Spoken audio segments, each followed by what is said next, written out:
The playoff push begins now for the Menlo Park Legends. In their way, the hottest team in the CCL, the number one team in the division, the Walnut Creek Crawdads. Nate Martin here with Ryan Barnett. RB was our broadcaster a few summers back now. He's joined us once again. RB, how we doing? I'm excited to be here. Nate. Third summer in a row I've had the chance to call at least one Legends game after, as you mentioned, being in your role back in 22, but been on the PA mic so far a little bit this summer. Enjoyed listening to your calls and excited to be here on the mic with you. Well, I'm looking forward to having you on as well. It's always good to... We'll talk a little bit about, the Legends this season, Legends just a few summers back. And just enjoy a fantastic day at the ballpark. First pitch just a few moments away.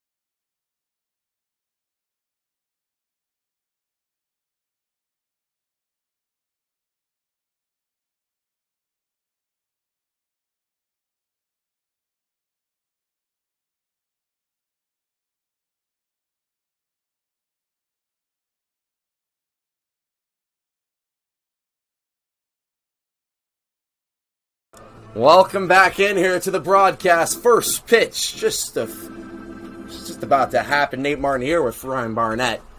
We'll be giving you the call for this Friday night action between the Menlo Park Legends and the Walnut Creek Crawdads. First pitch, 5:05 p.m. We'll go past the catcher to the backstop for called strike one. For called ball, excuse me. On the mound today for the Menlo Park Legends is Nolan Rodriguez, pitcher from Menlo. That's the 1-0 to Mark Walbert. We'll find the zone 1-1. Fellow Menlo Oak on the hill. That's where I first picked up a mic and called games. Nolan there now had a solid freshman campaign with the Oaks. Now looking to keep it going this summer for the Legends. And that one will find the zone for strike two. Yeah, this summer he's a bit of a mixed bag, 5.75 ERA. He's definitely had some good appearances. Guy that can get some good pitch to contact. That one will miss for ball two. Yeah, with these NAIA guys, it's always interesting to see. It's a definite mixed bag of talent, but Rodriguez definitely proved to be a go-to guy out of the bullpen for the Oaks last season. Rodriguez gets himself to a full count against Walbert. Of course, Menlo College moving to the NCAA Division II ranks next season. Walbert hits that one high into left center, tracking back, and will go off the wall for a leadoff base hit. Walbert will hold up at second for a leadoff double. Great work there with Walbert, just going with the fastball, and that ball got caught up in a jet stream and just carried all the way to just in front of that 370 sign in left center field. Walbert had a heck of a season last year at UC Davis, and again, this summer he's continued to tear it up for the Crawdads. Yeah, kind of been one of their main leadoff guys we've seen manager Brant Cummins go to. Now brings up Casey Cummings, the center fielder. Pitch to Cummings. Will be inside for strike one. So far, good location from Rodriguez. He's been living on the corners, getting called strikes, but he, after going ahead 1-2 to Walbert, fell behind and then had to come into him with that fastball, and ready for it was Walbert for extra bases. So the curveball there, that one is going to be hit high into left field, tracking, and unable to make the grab. The sun is shining bright and left, and Evan Belter couldn't make the play. Will allow both runners to advance. It's now two in scoring position. Yeah, and just miscommunication there between the shortstop and left fielder for the Legends, and it falls right in between them. A late break out in left field for the Legends, Evan Bilter, and he goes to the slide to get there. It falls just in front of him, and then an errant throw as well into third allowed the base runner Cummings to advance from first to second as well. Now you got two in scoring position with nobody out. Tough break there for Menlo Park, as that one is chopped over to third for a quick out one. Cole Kosciuszko just kind of blooped that over to the third baseman, Emmett Finney. That's a big out, number one. Kosciuszko has been one of the better hitters in all of the CCL this year. He had a great season at Santa Barbara City College, a commit to UC Santa Barbara next season. So to get him to hit a lazy line out to third, huge out, number one, big confidence builder for Rodriguez. Rodriguez continues that, finds the zone, 0-1. Yeah, Kosciuszko earlier in the summer hit a home run over the right center field wall. He leads the Crawdads with 6 home runs this summer, so as you mentioned, a big out to get. That'll bring up Cam Calvillo. Time is called on the mound. Derek Cruz, his third game as a Legend. His first one was back the first week of the season against the Fresno A's. Then appeared in Wednesday's loss to the California Tigers. Now his CCL debut against the Walnut Creek Crawdads. First time catching for Nolan Rodriguez all summer. 0-1 to Calvillo, goes to the curve again, and that one will find the zone, 0-2. Great to see, even though the two early hits, the command of the strike zone so far for Rodriguez in the early going, and what I believe is his first CCL start of the summer. 58 miles an hour on that one. That one we hit over to third. We'll get the out at first, but the run comes across the plate. It's a 1-0 lead for the Dads.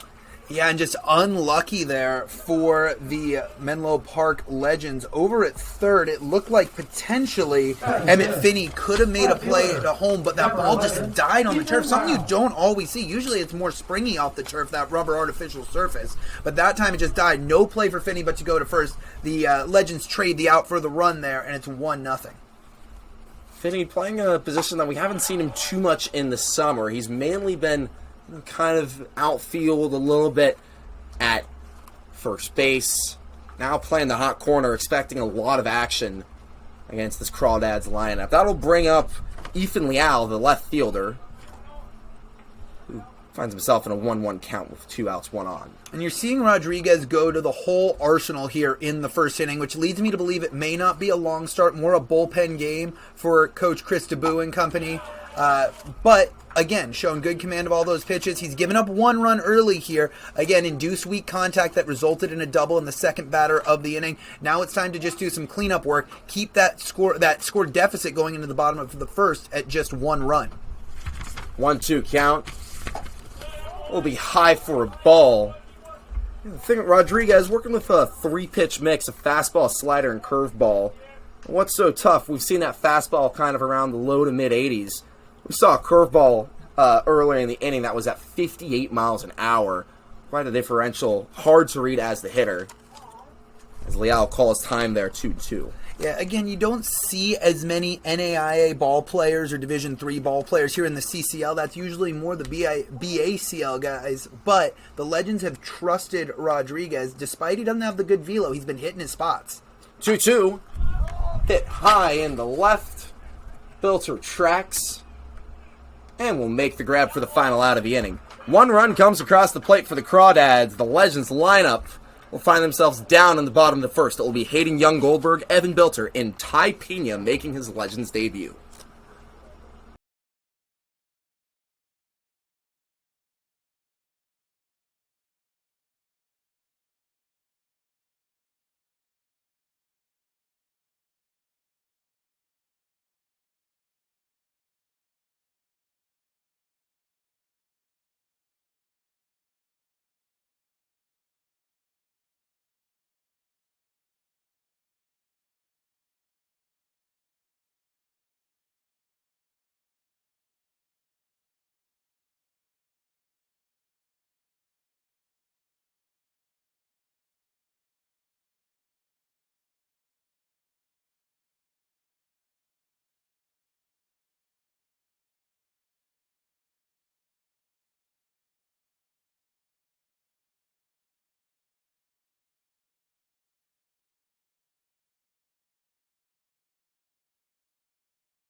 Welcome back in here, bottom of the first. Menlo Park Legends find themselves down by a run. It is 1-0. As we see the top of the Legends order, it will be Hayden Young-Goldberg, Evan Bilter, and Ty Pena making his debut for Menlo Park. They'll be facing one of the top pitchers for the Crawdads this summer. It's Carson Yasa. First pitch from Yasa, high for a ball, 1-0. Yeah, big velo guy is Yasa, who did not pitch in his first season at Nebraska, but stands at 6'7", so as hard as he's throwing, it's coming down even faster with those long arms coming at you. That one fouled off by Young Goldberg, 1-1. Yeah, you kind of were talking about it a bit in the top of the inning. Rodriguez, NAIA guy, Menlo Park's pitcher for the Crawdads. It is a Power 5 conference hitter, but that won't matter. Hitting Young Goldberg will get the leadoff hit. So just like Walnut Creek in the top half, the leadoff man is on for Menlo Park, puts Evan Bilter on to the plate. HJG doing what he's done all summer for the Legends, getting on base there. And I think even if the shortstop for Walnut Creek, that being Royo, gets to that one, that's a clear infield single with the wheels that Young Goldberg has. Keep an eye on him to see if the Legends put him in motion. You mentioned that. He's got 7 stolen bases this summer. That is good for the top, for the lead in the team, excuse me. Brings up Evan Bilter here. We'll hit that one weakly over to third. Going to second, out at second, and out at first. So I have a bit of confusion there. Yeah, Bilter pulled up as if he thought he fouled that either off the plate or off his foot, and I think he's still having his case heard here by our home plate umpire, and he will not have it go his way there. 5-4-3 twin killing, and just as soon as it seemed like the Legends had something going, the double play erases it. However, I mean, here comes Coach DeBoo out here to see if he can change our home plate umpire's mind. Boo goes back to the dugout, unable to do so. So seldom will you see an umpire change up a call. I mean, we've seen it a couple times this summer. Okay. But more often than not, you're just going to have to go back to the dugout somewhat satisfied with what you're getting from the ump. Brings up Ty Pena, making his Legends debut this summer. He's a teammate for Evan Bilter at the Colorado School of Mines, DHing today. For that one for first pitch. That one will miss the zone, 1-1. Yeah, Pena, a catcher by trade, getting the start at DH today, but an all-conference player last year in the Rocky Mountain Athletic Conference, second team over there, and Colorado School for the Mines. In fact, that whole RMAC conference, kind of a baseball power. Colorado Mesa, of course, the big school out there that produced, if I'm not mistaken, Santiago Casillas. Beg your pardon, Sergio Roma. There we go. A Dodgers guy flexing some Giants knowledge. When you work in D2 and you're in Northern California, you hear enough Giants guys flexing that one. 2-1 is fouled off by Pena. Will bring the count to 2-2. Pena, another local guy. He's from Morgan Hill. Went to Ann Sobrato High School. As he fouls that one off, we'll do the 2-2 again. Excuse me, 3-2. It is a full count pitch here.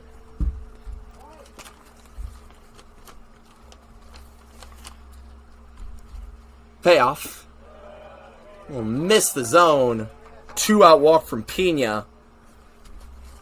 His first time getting on base as a Legend. Brings up Jordan Crawford. First baseman, number 32, Jordan Crawford. Crawford's torn the cover off the ball this summer, so you definitely want to set the table for him. You'd much rather see him up with 2 outs and a guy on than leading off an inning. Of course, he can get on base, but he does damage with guys on base here at the plate. Took that one for a ball, 1-0. And Crawford, all-star selection, played in the showcase game this past Wednesday. And for good reason. As you mentioned, been hitting the ball extremely well. 341 average. I remember, at the beginning of the month, he's kind of slowed down a bit. But at the beginning of the month, he was hitting around 500. Which is ridiculous to say. 1-1. Hit up the middle towards the shortstop. And that will be an easy force out at second for the final out of the inning. Legends had some encouraging moments in the bottom of the first, but are unable to score a run. It is 1-0 as we enter the top of the second.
Welcome back in here, top of the second, and a 1-0 lead here for the Crawdads, looking to extend that. Bring up the first hitter, Nico Azpilicueta. It'll be Azpilicueta, Royo, and Beasley to the plate. First pitch to Azpilicueta will be hit into opposite field, tracking, and will make the grab. The right fielder, Rowan Felch, gets a quick out one. Picking up where he left off here, Nolan Rodriguez. That's now four straight retired after the back-to-back doubles to lead off the game. Got to let him get rolling here. And so far, that's what he's done. Settled in nicely after a rocky start. Yeah, let the first two guys on. Gave up a run. Now, adjusting in, settling into the game. It's a while since we've seen Rodriguez after of course, the All-Star break. Gave the players a couple days off. That one will be hit over to short. Hop, unsuccessful. It was a tough play to make for Josh Quinn. He got the throw off, but... Yeah, I think we got to call that one an infield single there. That's a beyond normal effort play there at shortstop for Quinn. And he makes a great effort at it. He has to go to that jump throw, which leads to the throw being high. But if he sets his feet, the guy's safe easily in the form of Royo for the infield single. Great effort by Jordan Crawford to leap up and make the grab. It would have been trouble for Menlo Park if that went over his head. Instead, one out. The runner on first, double play would end the inning. You know, that's something so undervalued, I think, in first baseman as well. You know, you think, he couldn't get his foot on the bag or he couldn't get the tag down. But you're absolutely right. Saves 90 feet there by climbing the ladder just to bring that ball down. First baseman, really, it's a position where defense is not really valued, I feel like, as much as it should be. When you think of a guy putting a guy at first base, you're thinking, this guy's just here to be a power bat in the lineup, guy that can, get you extra base hits. This summer, something that the first baseman of the Legends told me was that they really, value their defense. Jordan Crawford over at Mid-America Christian University had a 1,000 fielding percentage. He's made a lot of great plays over there this summer. That'll bring up Nico Fazio. First pitch to him will be in the zone for a strike. Another first pitch strike there for Rodriguez. Gotta love what you're seeing here for him on the mound. 0-1 into Fazio. Runner on second, 2 outs. That'll miss for the ball evens things up. And I love this move by the Legends, throwing a guy who offers a lot of softer stuff here at the Crawdads. So I've seen some fireballers in the CCL here, just changing up their vision a little bit. Will be blooped and foul. Felsch will be unable to reach it. It'll be 1 and 2 now. And top to bottom in this, Crawdads pitching staff especially are one of those teams that can, throw some fire, firmer stuff. Obviously, Yasa we saw with the 95-mile-an-hour fastball. Drew Aguiar had like a 90-mile-an-hour changeup when we saw him earlier in the summer. I know the Legends would not want to face him. He is absolutely shoved every single time he's faced Menlo Park. 1 and 2 to Fazio. Did not go around there. 2 and 2. Yeah, good control there by DeFazio to stop the swing in its place. It was a great breaking ball there by Rodriguez. Bottom fell out from under it. DeFazio thought it was the fastball coming out of the hands, starts the swing, but has enough time to bring that back to the shoulder before it breaks the plane of the plate. 2 and 2. Around second, 2 outs. Hit over to second. That will be out number 3.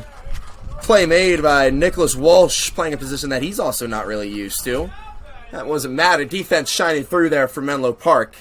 1-0 ball game still. When we return, it will be Derek Cruz, Emmett Finney, and Rowan Felch to the plate for the Legends.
Bottom of the second, 1-run game here between the first place Walnut Creek Crawdads and the last place Menlo Park Legends. Nate Martin, RB, with you for the call. Starting things off with Derek Cruz, once again behind the dish for his second straight game. Took that first pitch for a strike. That's a filthy slider there. You come back with your 95-mile-an-hour fastball, ring it up with that 80-mile-an-hour front door slider, and he goes back to it again and nearly catches the inside part of the plate again. Just filthy stuff again from this pitcher, Yasa. Sliders on the inside part of the plate and really just breaking balls in general are something that, pitchers, managers really seem to value. Chris DeBoo, a lot of his top pitchers on this Legend staff are people that can really, locate in that part of his zone and get outs on the inside part of the plate. It is now 2 and 2 to Cruz. Well, it's definitely a dangerous pitch to throw, too, because if it backs up on you, it becomes into the power wheelhouse of right-handed batters. That was a beautiful breaking ball that just missed the zone. 3 and 2. Yeah, I think that's one of the situations where the catcher sets up outside, the breaking ball is inside, the spot missed, so the umpire will not reward you with a strike, even though in the rule book it's over the outside part of the plate, or inside part of the plate. And that'll be out number 1 for Cruz. Yasa gets the strikeout there to bring up Emmett Finney, excuse me. Emmett Finney started the summer as a Chabot College player, recently committed to San Jose State last week. A couple weeks back now. This will be 0-1 to the righty. That one will be fouled off. 0-2 very quickly, gets behind. Finney's got great pop out of his bat. One of the power hitters in this Legends lineup. One of only 3 players one of 4 players, beg your pardon, with multiple home runs this season. He could tie this thing up with one swing of the bat. And it'll be high for ball 1. Did not go around there. Yeah, Finney got his first.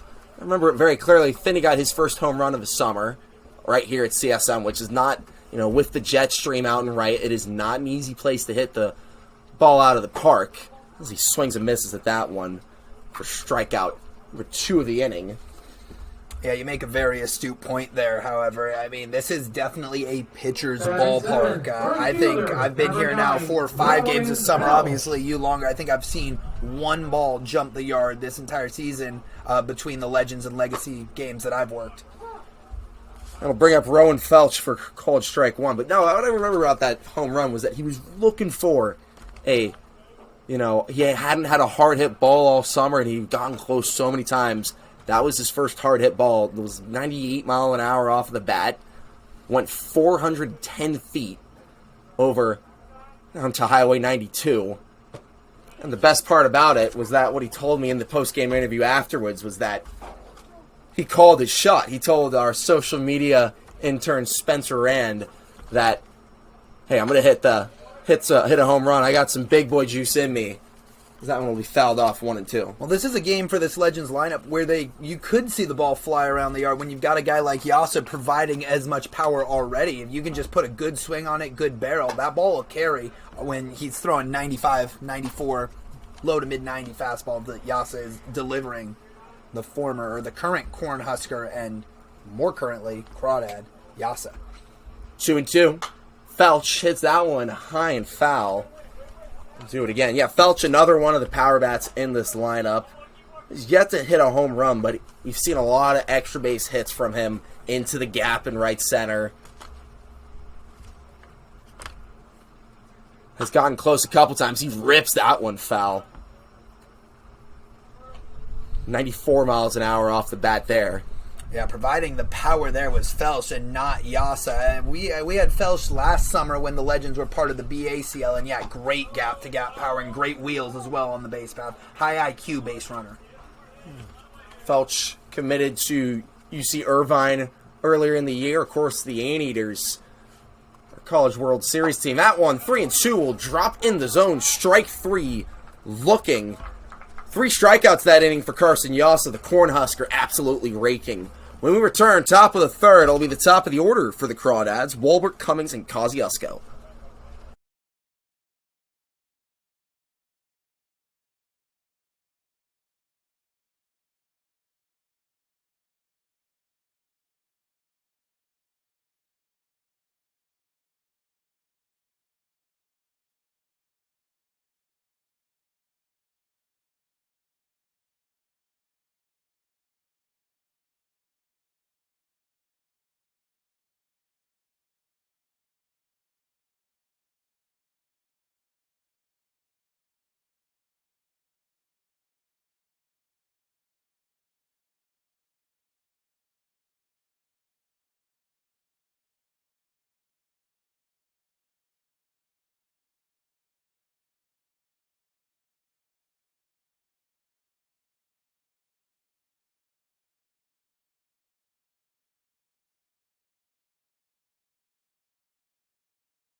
Welcome back in here, top of the 3rd.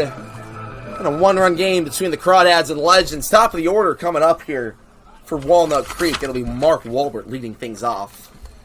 Last time up, Walbert hit a double leadoff and was also the lone run of the game so far. And really the only player the first time through the lineup against Rodriguez for the Crawdads that really barreled him up. The other two hits, weak contact that resulted in hits, an infield single and a double that blooped in between the shortstop and left fielder. So first time through, great work for Rodriguez. Got to keep it rolling. Just 1 run and 3 hits so far, and the Legends trail by just 1. Second time through the order, that'll be hit up the middle, and the throw will be unable to be made by Josh Quinn. That's the second time we've seen a high throw for him. Granted, the first time was on a tough play to make that one a little easier. Just couldn't get it done. Wolbert runs extremely well, and I think that may have been why Quinn rushed the throw. But there, the way he was, there was no need to rush the throw, and that's why he'll get credited with the error there. But again, Crawford climbs the ladder. This time he doesn't get his full glove on it, but does enough to slow it down that he can retrieve it and still keeps Wolbert at first base. Keeps the double play in order here. And that is so crucial with a guy like Wolbert, someone who has speed, someone who went from, he's moved up and all around the infield. 4 stolen bases as well this summer. So something to keep an eye on if you're Rodriguez, who checks in on him there. And I like the move there, the choice by Rodriguez. Obviously right-handed pitcher. It's a pretty pedestrian pickoff move. However, he goes quickly with it and almost catches Wolbert between steps. 1-0. Will miss. Oh, excuse me. Get the call. 1-1. Play. Strike 1 there from the umpire.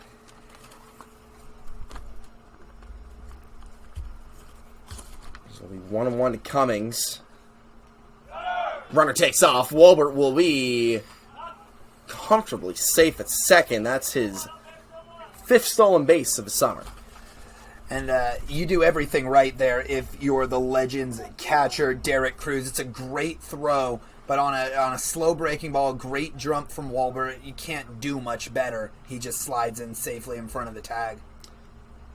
Cummings now with a runner in scoring position. We'll just kind of foul that one off. 2-2, kind of eerily. Yeah, nice one there for Rodriguez. And that's the max velo about that you'll see for Rodriguez, coming in with the 81-mile-an-hour fastball. Got up in the kitchen there on the Crawdads batter Cummings, but he'll take the strike. 1 more and you get out number 1 here. 2-2. Rodriguez really slowing it down here. And that will be hit high. Derek Cruz tracking. And will be unable to make the play. He had it in his glove. But it just got out. Such a tough play to make. Got unlucky there. Just about to comment for Rodriguez that while he doesn't have the high velo, the difference there between the 81-mile-an-hour fastball and then coming back with the mid-60 slider is a big one for the batter. And he fooled Cummings there and got what looked like would have been a lazy out number 1 in foul territory. Unfortunately, the catch could not be made back there by the catcher Cruz. That will be fouled off. We'll do it again. Yeah, that's been one of the problems this summer for Menlo Park. Kind of routine plays turn into errors. 2 errors so far through 3 innings. Crucially, they are behind in this game. Errors really are the difference in baseball. 2-2, hit high into left center. Tracking and making the grab. Hayden Young Goldberg make the throw to the cutoff man, but the runner will advance to third on the sac fly. Just barely out in front of that 67-mile-an-hour big bender was Cummings. He just missed it, sent it to the warning track, but a productive out number 1 for the Crawdads, moving up Wolbert 90 feet. In fact, Wolbert moved up 180 feet in that AB for stealing second and moving up to third, tagging there after getting the first free 90 on the error. That's so crucial when you're able to, move around the base path just like that. What started off as just like an error where he shouldn't have even gotten on. He's now at third with 1 out because of aggressive base running and, smart reading of the situation. It'll be 0-1 here to Kosciuszko, who barrels that one in between the second baseman and right fielder for the second run of the game. Walnut Creek takes a 2-0 lead here in the top of the third. And again, it results in an RBI, but weak contact induced by Rodriguez. It was an interesting choice there by the legend second baseman Walsh, who ran laterally first before going back on that little bloop Texas leaguer. I don't know necessarily that he would have gotten to it if he immediately broke back. However, it was he would have had more of a chance. Instead, it results in the RBI single. We can talk about, weak contact all day, but at the end of it, that weak contact has resulted in 2 runs for Walnut Creek. Interestingly enough, both scored by Walbert, the speedster leadoff man who's done his job and gotten on base. So that'll bring up Cam Calvillo, who swings and misses at that one. 1-1 was fooled by the pitch from Rodriguez. Kosciuszko now on first. Another problem, man. 8 stolen bases this summer. And Rodriguez is very much aware of that. Checks in on him over at first. Jordan Crawford looking like Brandon Crawford over there at first base, picking that one in the dirt, keeping it in front. Otherwise, it would have been another free 90 for Kosciuszko if that were an errant throw. And when we fouled off 1-2, Rodriguez gets ahead in the count here and another 2-strike count to the batter. Something that Rodriguez has done very well all day. Calvillo last time up hit that slow bouncer over to third. If that were to be induced again, likely wouldn't be hit with enough pace to turn a double play. They check in over at first again. It feels like to me they're getting closer and closer to one of those pickoffs working. Yeah, I think if that throws a little bit more on the money for Rodriguez, not bounced in the turf, that's an out over at first. And crucially, because of it, it'll be hit over. And the diving play, unable to be made by Rowan Felch. I think he had it in his glove, but just couldn't get it done. That'll be another hit for the Crawdads. Another tough defensive play that the, Legends defense has been unable to make. And, granted, they are tough plays. It's hard to make them. I mean, what the Crawdads are doing here, really, we expected to see the big bats, the pop, but really, instead, we're just seeing them basically hit it where they ain't. They're bloop singles, little bleeders, bloopers, infield singles. Haven't seen the ball barreled up all that much as we expected to see by the Crawdads, but they're passing the bat, they're getting top to bottom in the lineup, getting on base, setting the table, and then bashing them in. But remember, it's only a 2-run scoreline, and this Legends offense does have pop of their own in the bats. The best thing you can do here is Rodriguez is get back up, roll a ground ball off the bat of Ethan Lau, and get back in the dugout and get your offense up to hit. First pitch to Leal will be in the zone for a called strike 1. Fooled him on the curveball there.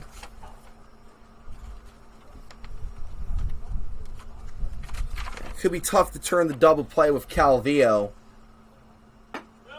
who has 6 stolen bases this summer. Another guy with some wheels for the Dads, as that one will miss for a ball 1-1. Leal put one in the air last time he was up, a fly ball out to straightaway left. Of course, that doesn't hinder Rodriguez for looking to roll this ground ball. 1-1, 2 on, 1 out. Hit over into opposite field. Felch. And that will drop. Kind of just felt to me like he could have made that grab, but just couldn't get there. And the jog over. And consequently, that will load off the bases for the Crawdads to bring up Nico Azpilicueta. And Rodriguez went 3 straight curveballs there. And, when you see a pitch work the first time, he throws that first pitch strike for the curveball, throws it a second time just off the plate. You've shown it 2 times. I don't know that you necessarily need to go back to the curveball a third time. I get that it's feeling good for Rodriguez. That's been his A pitch so far today. But having seen it twice already, Leal just waited out, poked it out into right field, and another one, soft contact that falls in front of the Legends defense, and like you said, loads up the bases here. Azpilicueta coming up here, a guy who's in the lineup for his power swing. He's only hitting about 230, but has left the yard, I believe, the second most of anyone on this Crawdad squad. Flew out to right his last time up. It's been a busy day out there in right for Rowan Felch. A lot of balls hit out his way, but he's only corralled one of them for an out, and that was the catch of Nico Azpilicueta's ball, the first out of the second inning. Yeah, Azpilicueta, you were right. He has 4 home runs this summer. Finds himself in a bases-loaded situation after the mound visit from Marcelo Saldana. I'm sure that's something he did mention was, hey, 3 straight curveballs to let someone on. Not exactly ideal. And this is a tough guy to load the bases for. 12 home runs at Ohlone last year. And now when we hit off the knee of Quinn, 1 run comes across the plate, another will score. It'll be a 2-run RBI single for Nico Azpilicueta. Just tough defensive play again for the Legends. We'll see if we score that a single or an error there. That's a tough play. Looked like Rodriguez did exactly what he needed to do. Hard ground ball to short. Would have been a tailor-made double play. Instead results in 2 more runs scoring, and it's 4-0 on an inning that has featured 3 Legends errors. That's just so tough to see as Rodriguez. Of course, those errors and the runs that came across as a result, he won't be responsible for, but, he definitely does feel some part of it on the mound. It's been a long inning here. Only going to get longer as he finds his own there 1-1. Ground ball could still end the inning. Runners at the corners, unless we see Azpilicueta in motion. A ground ball could get the double play, keep it at a 4-0 deficit, instead Azpilicueta takes off. Azpilicueta yet to get a stolen base this summer. That's not stopping him from running. Royo was swinging the bat there. Maybe a little bit of hit and run there. If Royo finds the gap, he scores 2 there with Azpilicueta in motion early. Yeah, Arroyo, another guy that's kind of, lower average, but gets on base really well. As he fouls that one off, we'll do the 1-2 again. He had the infield single in the second, the only hit that Rodriguez gave up in the second. And the way this inning started, this should be a 0-run inning. You look at it, Wolbert reaches on the E6 and scores, followed by the fly out to Cummings. That's 2 outs right there as it throws over to first. Then 3 straight singles, but then another ground ball to short. Should have been not necessarily a 1-2-3 inning, but a 3-hit inning that resulted in no runs. Instead, here we are at 4-0 with just 1 away. We mentioned, tough defense plays. I'm sure something that has played a factor in that, and something that we're even feeling up here in the broadcast booth. Windy day here at CSM. It's not. I don't think this is really the first time all summer where you get the wind coming into the broadcast booth, which just really shows you how hard it's blowing out there in the field. Definitely impacts how you play defense in the field. Wind blowing in, which you'd usually think would be a pitcher's dream, but this time it's led to about 3 balls falling out in the outfield. That one will miss outside. Bring the count to full. 3-2. 2 on, 1 out. Runner takes off. And just kind of getting some extra cardio in there. It was a ball 4. He would have advanced anyway. Rodriguez had the open base, chose to use it. And we'll bring up Nikhil Beasley. Number 37, Nikhil Beasley. Beasley, a 4-3 ground out last time up. Looking to roll that again.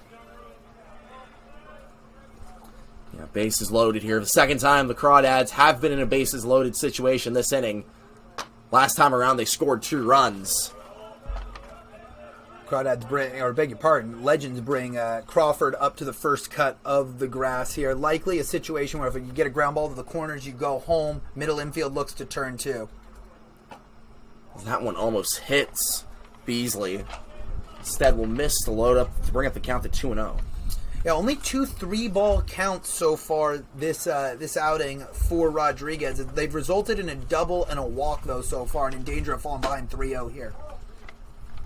And he does get behind 3-0. 3 balls, no strikes, bases loaded. Rodriguez work to do in this at-bat. So you wouldn't expect the swing here from Beasley. 3-0 comes, looked at for a strike. And I think if Beasley gets on here, anything other than an out, I'd like to see Cruz out there to talk to Rodriguez, calm him down a little bit, try to recalibrate the radar a little bit. 3-1, fouled off, 3-2. Loads up the count. Rodriguez came back in that count very nicely.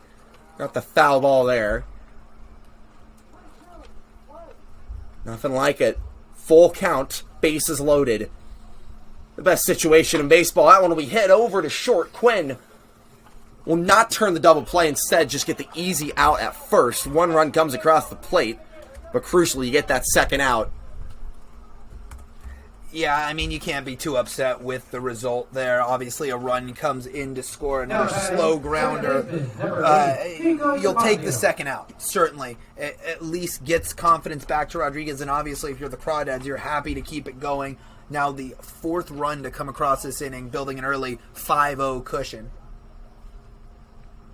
So that'll bring up Nico DeFazio, playing second base today. Looks at that one for a strike, 0-1. The first game between the Crawdads and Legends all summer, Nico DeFazio got drilled in the face with a 86-mile-an-hour fastball. And a Cavalier trainer checked him out, put him out of action for a few days. Now back here, and hits that one over into center field. Young Goldberg will make the grab for out number 3. Tough inning for the Legends. 4 runs come across the plate for the Crawdads. It is a 5-0 lead as we head into the bottom of the third. And will be Joshua Quinn, Nicholas Walsh, and Hayden Young Goldberg up for Menlo Park.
Welcome back in here, bottom of the third. Crawdads have a 5-run lead. Carson Yossa, continuing where he left off, gets a quick out one. Has only allowed 1 hit today. It was to the leadoff man, Young Goldberg. Since then, 8 straight sat down. Excuse me, 7 straight sat down. Brings up Nicholas Walsh, the 9-all hitter.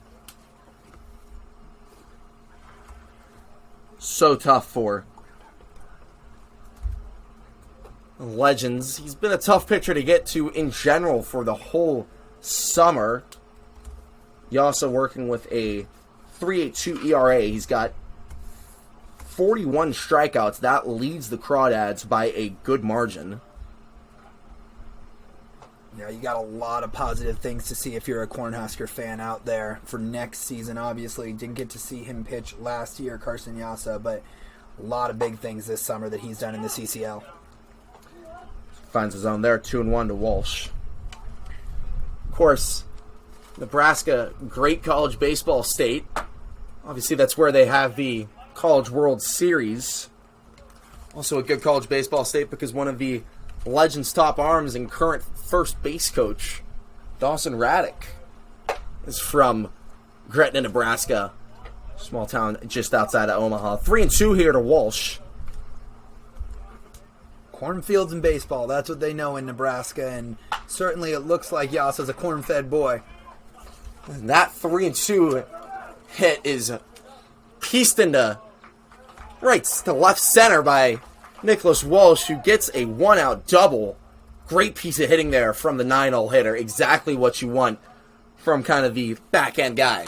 Took the words right out of my mouth there, Nate. You gotta love your 9-hole hitter, not just getting on base, but providing extra bases. And if you're Hayden Young-Goldberg, you gotta love to see it. A guy in scoring position for your leadoff man. He had the only hit. We got bookend hits so far. Your leadoff hitter and your 9-hole man, but looking to keep it going is Young-Goldberg with an RBI hit. Fouled that one off. 0-1. It's something that we've seen kind of managers treating 9-hole hitters as. There's kind of de facto leadoff guys. They want people that can get on base to bring up the top of the order with someone on. Just makes, the leadoff man's job and, the 2 and 3 hole hitters afterwards so much easier. Allows you to stack on runs and keep bringing up batters to the plate. 0-1 to Young Goldberg, swing and miss, 0-2. Yeah, I think that the best thing for 9-hole hitters was when the National League moved to using the DH, the universal DH, because even the 9-hole hitter in the American League in Major League Baseball tended to be a weaker hitter. Now, with both leagues going, they can work on having that situational 9-hole guy. Young Goldberg has some wheels, but will be close, but just not able to reach in time. It'll be fielder's choice, allows Walsh to advance to third to bring up Evan Bilter with 2 outs. Time to do a job here if you're Bilter. Obviously, you wanted the RBI if you're Young Goldberg, but you'll take the productive out, moving Walsh up 90 feet from scoring up to third. Now it's time for Bilter to drive him in. 2-out hitting has been the name of the game for a lot of the summer for both the Legends and Legacy. Evan Bilter has a chance once again to come out clutch. Just kind of, something me and Victor have talked about a lot this summer, is just kind of taking it one run at a time when you find yourselves down by this. A lot of baseball left. It's only the bottom of the third. Give yourself some time to work, as that one will be in the zone to bring the count to 1-2. I think that might have been the changeup from the pitcher, Yasa, and it looks like the fastball from the starting pitcher for the Legends, Rodriguez. And will be hit high into shallow right. Unable to make the play. I think he just lost the ball, and that will score a run. Belcher will head over to second. The sun is shining bright and right. And the right fielder, Walbert, unable to adjust. Get a run on the board for Menlo Park. Defense been tough not only for the Legends, but now also the Crawdads. Yeah, home field assist there for the run. A double in the books for Evan Bilter. One hit a mile high out to right field. And it just played tricks on the Crawdads right fielder, Mark Wolbert. And he's a guy who's used to playing out there in the outfield. Everyday outfielder at UC Davis. So you don't often see that happening. But this is a tough yard to play the outfield, especially on a blue sky, clear day like today. Which is what so many of the days are here at CSM. Great ballpark. But not if you're a right fielder. 0-1 to Ty Pena. And that one will reach the backstop. Yasa maybe finding himself under some pressure here. The first time he's allowed to run today. With 2 outs as well, which is just such a tough run to give up. And now, Bilter's 90 feet away from scoring the second run of the inning for Menlo Park. Pena worked to walk his last time up. Has shown great discipline. Now it's time to show that barrel control. Yeah, trying to send home his fellow miner at third. Teammates at the Colorado School of Mines. 2 of the standout guys over there for the D2 school. Yeah, the Ore Diggers, if I'm not mistaken. The mascot over there. Blooped into left center. And the play will be made by the shortstop. There's that defense we've been looking for all day. Benjamin Royo makes the tough grab to get out 3 and crucially stop a run from scoring. 5-1. Legends score a run there, but unable to do much more. We'll be coming back shortly with the top of the 4th.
Welcome in here, top of the fourth. A defensive change to let you know about. Rowan Felch out of the game.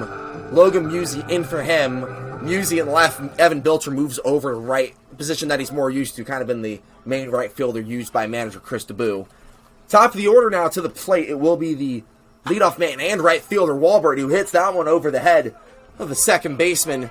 Walbert digging for two. He's got some wheels, and he will be safe. It's been aggressive base running, the name of the game for Walbert. Does so once again right there. Yeah, he stays hot here. In the third inning, he led off as well, reached on that error and came around to score. He's been on all three times. He's scored twice, and immediately here in scoring position with nobody out, looking to score a third time through the first 4 innings of this game. Yeah, he's been the problem man all day. Brings up another tough out, Casey Cummings.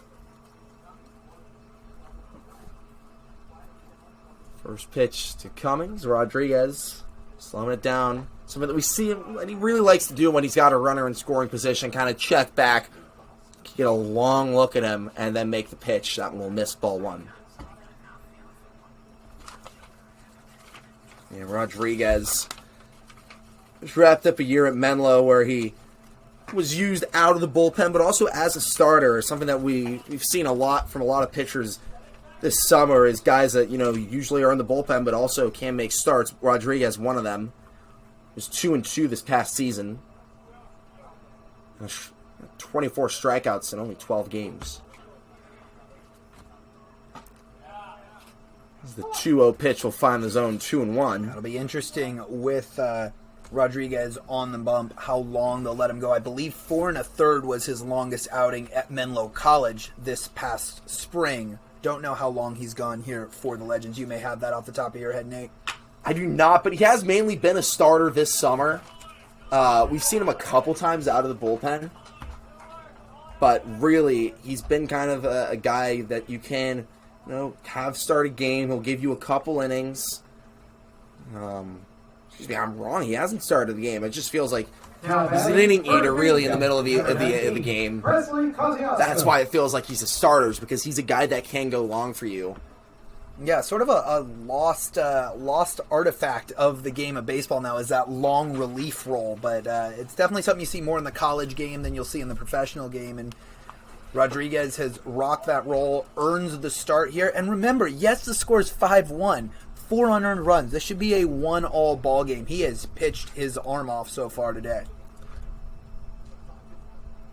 1-0 here to Kosciuszko.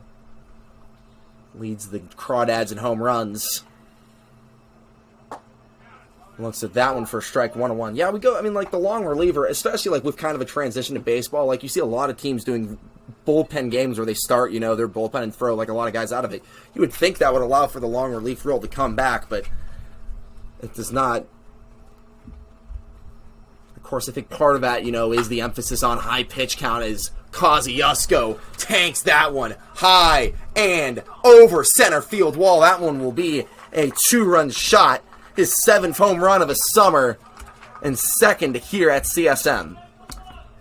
Dead center on a 79-mile-an-hour breaking ball that didn't bend. Just stayed up in the zone and absolutely hammered by Kosciuszko. Dead center here, and he just uncorked on that thing. Make it 7-1. 408 is the distance on that one. Now batting, third base, Tough number 3, for Rodriguez, who, as you said, was looking so good today, but there, gives up a home run. So the guy that was identified as a problem player at the beginning of the broadcast, as we mentioned, 6 home runs going in, 7th of the year right there. As that one will be hit over the right center, but Hayden Young Goldberg tracks and makes a big out too. Good play in the outfield by the Santa Clara commit.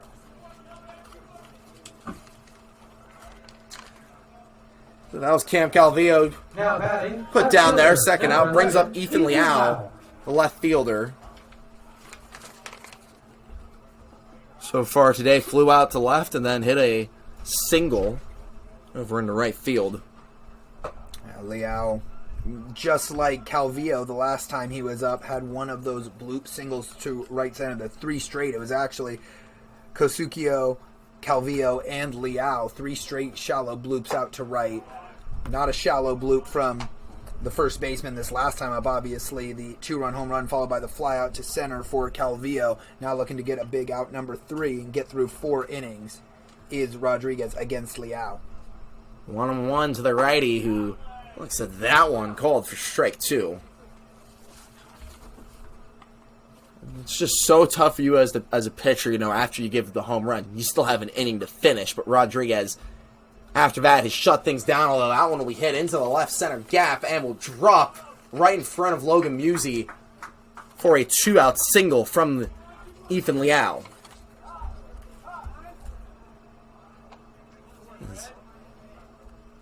We're starting to get some arms intensifying a warm-up in the bullpen. Now batting, Stretching out, getting loose. Number 22, Nico Azpilicueta. 9 hits, not great for Rodriguez. 7 runs, not great. Obviously, only 3 of them earned, so it's not going to hurt the ERA all too much. But love to strand that runner on first in the form of Liao here with Azpilicueta up, who's 0 for 2 today, even though he did reach on an error his last time up. And I think crucially for Rodriguez, you want to get up the bats while they're hot.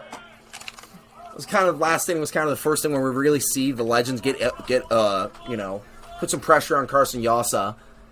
Obviously scored a run, probably should have scored a second as well, but obviously the shortstop Benjamin Arroyo made a great play to end the inning.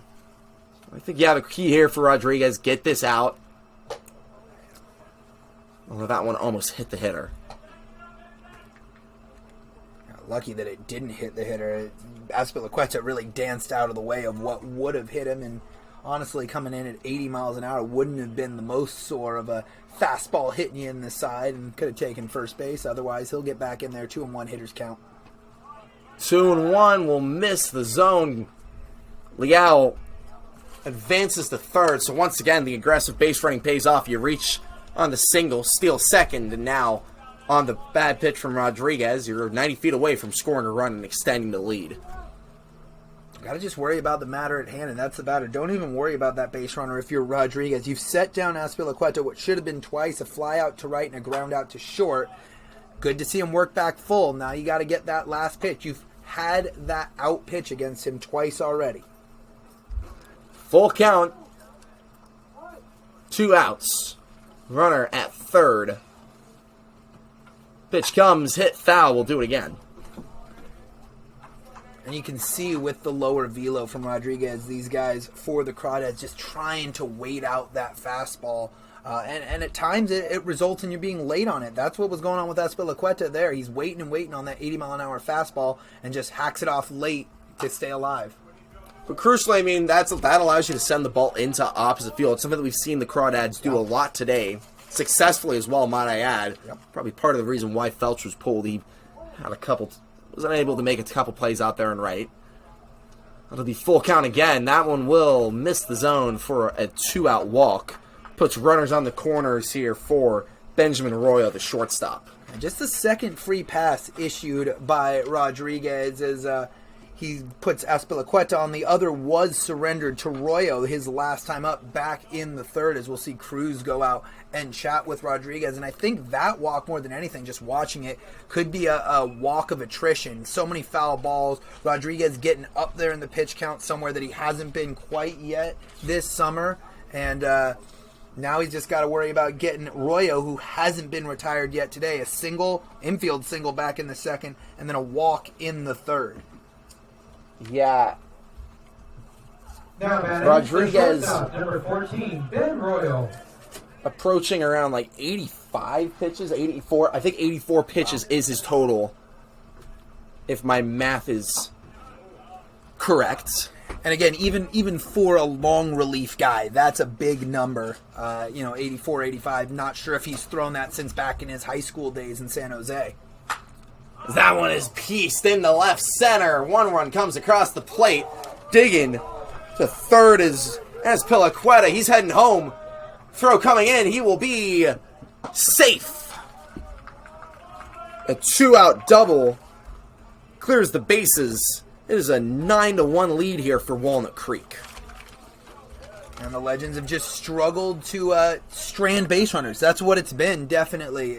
Walnut Creek putting them on, and Rodriguez has worked into 2 strike counts, looking to retire people with runners on base. And he just hasn't been able to get those outs, whether it's been the defense truly that hasn't gotten the outs, or the pitcher himself, Rodriguez, is up to debate, as now we'll finally see someone up and tossing in the bullpen. But it's a 9-1 game here in the 4th. Rodriguez has given up now 6 earned. That stat line not looking as pretty anymore. Yeah, 8 runs have come across the plate in the last 2 innings, and we're still here in the top of the 4th.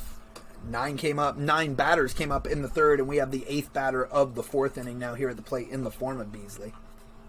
1-0 to Beasley, who hits that one up the middle. Will dig for a home. Royal will be safe. 2-out single extends the Crawdads' lead to 9. It is 10-1 here in the top of the 4th. And we're seeing a drop in velo from Rodriguez. It's not all that much, but that fastball that was sitting 81, 82 early on in the game, now sitting at about 79, and that's looking like BP right now for the Crawdads. Rodriguez is just focusing on getting that fastball over the plate, and when you start doing that and you face a lineup as explosive as the Crawdads, they're going to be able to just barrel it up, get good contact, singles, doubles, and plate runners on base. So we'll be 10-1 here in the top of the 4th. Of course, the last time we saw Menlo Park was on Wednesday, where they lost 17-2 to non-league opposition in the California Tigers. Kind of continuing a trend this month of giving up a lot of runs and not scoring a lot in return. That one is fouled off. Yeah, earlier this month, 12-1 loss to Santa Barbara. 16-1 loss to Sonoma. Just not what you want to see when earlier in the month you were comfortably in a playoff position. Now, last place in the CCL North. But still not 100% out of it. Obviously, 10-1. You got to mount to come back here, but just 3 games out of that last playoff spot with 8 games to go, if I'm not mistaken. That will finally be the final out of the inning. 5 runs came across the plate. It is 10-1 as we enter the bottom of the 4th. Crawford, Cruz, and Finney to the plate.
Bottom of the 4th, in what is quickly turned into deja vu for Menlo Park. 10-1 lead for Walnut Creek, as it'll be Jordan Crawford, Derek Cruz, and Finney 4, 5, and 6 up to the plate. Crawford hits that one high and foul, 0-1. Yeah, tough spot to be in if you're the Legends, but you got the middle third of your order here in the forms of Crawford, Cruz, and Finney. They had trouble the first time around against Yasa, beg pardon, but this time out, let's see if they can time him up. And again, any of these guys put a barrel on a 95-mile-an-hour fastball, it's going to go somewhere far. Of course, second time through the order, you give the advantage to the lineup. Second time seeing the pitcher, kind of knows what you're expecting, catching up to that high velo. That, I mean, even in the CCL, just feels like an outlier. Most of the guys that we've seen have kind of topped out. Or I think the highest velo on the Legends would be Cole Roberts, who tops out around 91, 92, as that one is ripped. Almost hits Yasa instead. Leadoff single for Crawford. That was just a violent hit by the first baseman. Giving Yasa a taste of his own medicine. 96-mile-an-hour fastball from Yasa. 105 right back at him off the bat from Crawford. You love to see that, but more importantly, you love to see Crawford, whether it's 105 or it's 45 off the bat, getting on base with nobody out. Time for the Legends to start passing the bat. As that'll bring up Derek Cruz, the catcher. He looks at that one for a called strike one. Cruz is one of the 3 strikeout victims. All 3 went down in order, an inning in which Yasa struck out the side in order in the second. Cruz this past spring played his college ball for the Fresno City. JUCO ball. So we 1-1 who hold his swing there. Excuse me, did not 1-2. Yeah, I mean, with the leadoff man on, I don't want to see the pressures on the lineup to get something going, but you find yourself down by 9. You got to get something going. 1-2, ring him up, strike 3. Yasa, his second strikeout of the day to Cruz, that one on the inside part of the plate. 4 strikeouts so far in the game, and the second strikeout of the looking variety. The Legends have come out swinging on the power fastball from Yasa, but it's been his command of the breaking stuff that has kind of baffled them. So that'll bring up Emmett Finney, another victim of the strikeout last time around. Now up for the second time. We'll look at that one for a strike, 0-1. And he is just dotting that slider, is Yasa. It's really impressive to see. Inside corner, outside corner. He hasn't thrown a mistake slider yet. I mean, one you'd seem to think, law of averages is bound to come. One that these Legends can get a barrel on and drive somewhere. But so far, that slider complementing with that four-seam fastball has been really impressive. Yeah, Finney has been one of the better hitters this summer for Menlo Park, hitting 263 with a 408 OBP, 447 slugging, so has some pop as well. And consequentially, as he goes down once again via the strikeout, it's been a big problem for him this summer. 18 strikeouts heading into the game, now at 20 on the season. That is now tied for second most all summer. Now batting, left fielder, number 23, Logan Musey. And he's done that in around 20 less at-bats than the guy he's tied with. J.P. Avila not playing today, as it'll be first pitch to Rowan Felch, looked at for strike one. Logan Musey, in fact. Logan Musey, excuse me, right. Substitute here. And Musey, another guy who's been hitting well for the Legends at 263. Like to see him get something going with 2 away here. So the leadoff man came on for Crawford. He's still standing over at first. But 2 strikeouts in a row to bring up Logan Musey here, down and count 1-1, even it up on that last pitch. This one hit weakly over to third. Musey showing the wheels and will be safe at first. Love to see Musey quick out of the box there. A little bit of an excuse me swing. It came in on his hands, able to roll it up, but we've seen how slow that ball over to third base has been on both sides all day. And he's able to flash the wheels there, put it 2 on and nobody out, or 2 on and 2 out, beg your pardon, for Josh Quinn. Joshua Quinn. That'll bring up Josh Quinn. He's had a tough day over at first base.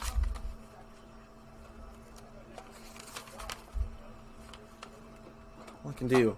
Bounce back offensively as he looks at that one for strike one. And we talk about strikeouts this summer. Quinn leads the team in strikeouts, 27 on the summer. Finds himself down to the count, 0-2.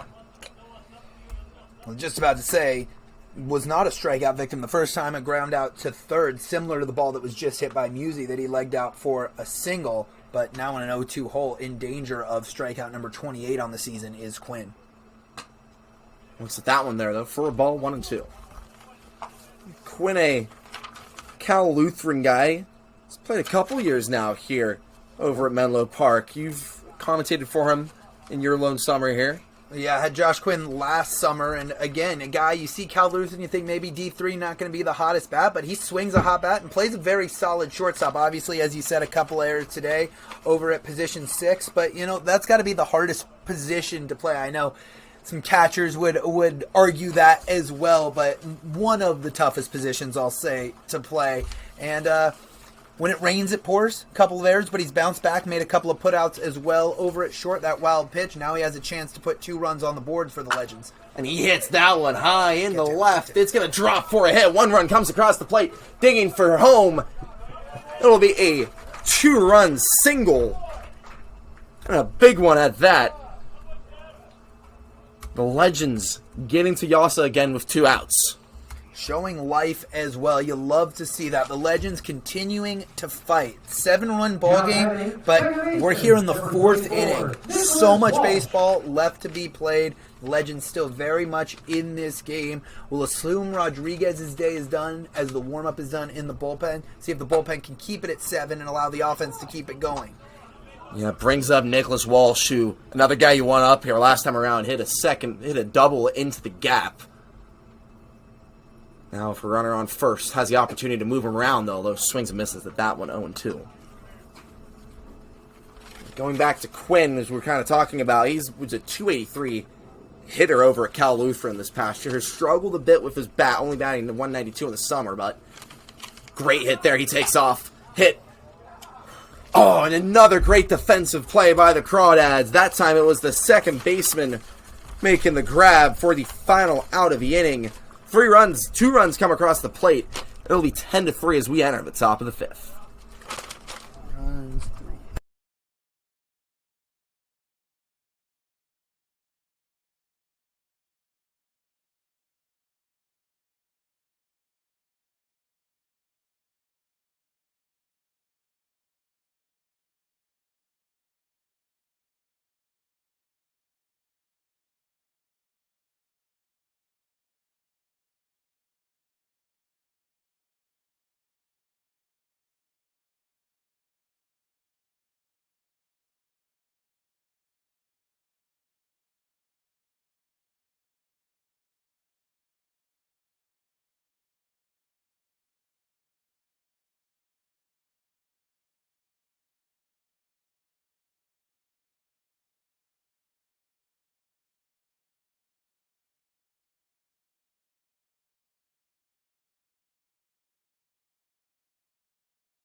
Welcome back in here, top of the fifth. Legends crawling back in the game after the 2-run bottom of the fourth. It is now top of the fifth, and a new arm for Menlo Park. It's Josh Kim.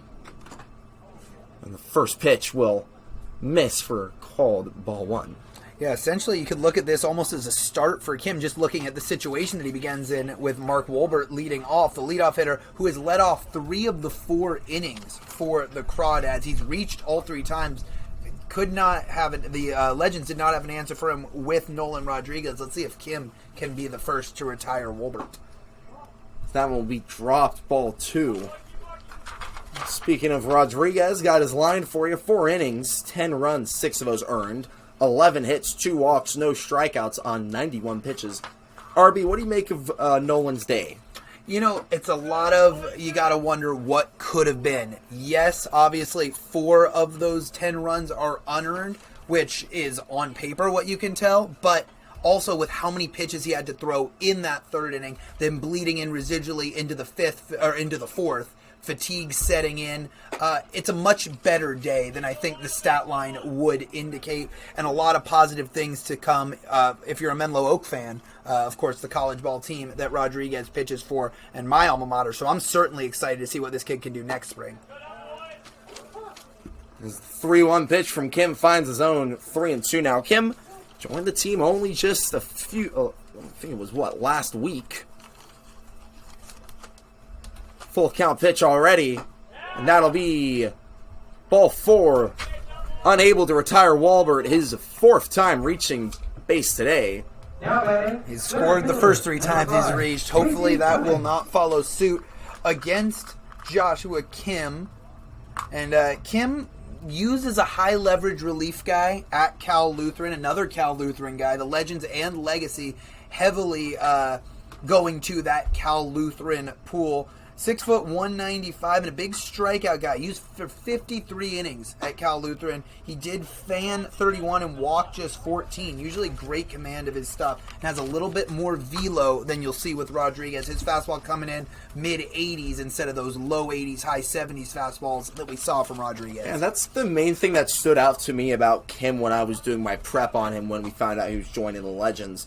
14 walks in 53 innings as a strikeout guy is really impressive. That might be more impressive than striking out that many hitters. I mean, it's so, we see a lot of, lower division guys struggle with their command. Kim is not one of them. Although finds himself behind the count here, 2-0. Again, yeah, the old broadcaster's jinx. We're talking about his command. He walks the first behind 2-0 for the 2nd straight time. Now he battled back to work it full to Wolbert before surrendering that walk. Find the zone there, 2-1.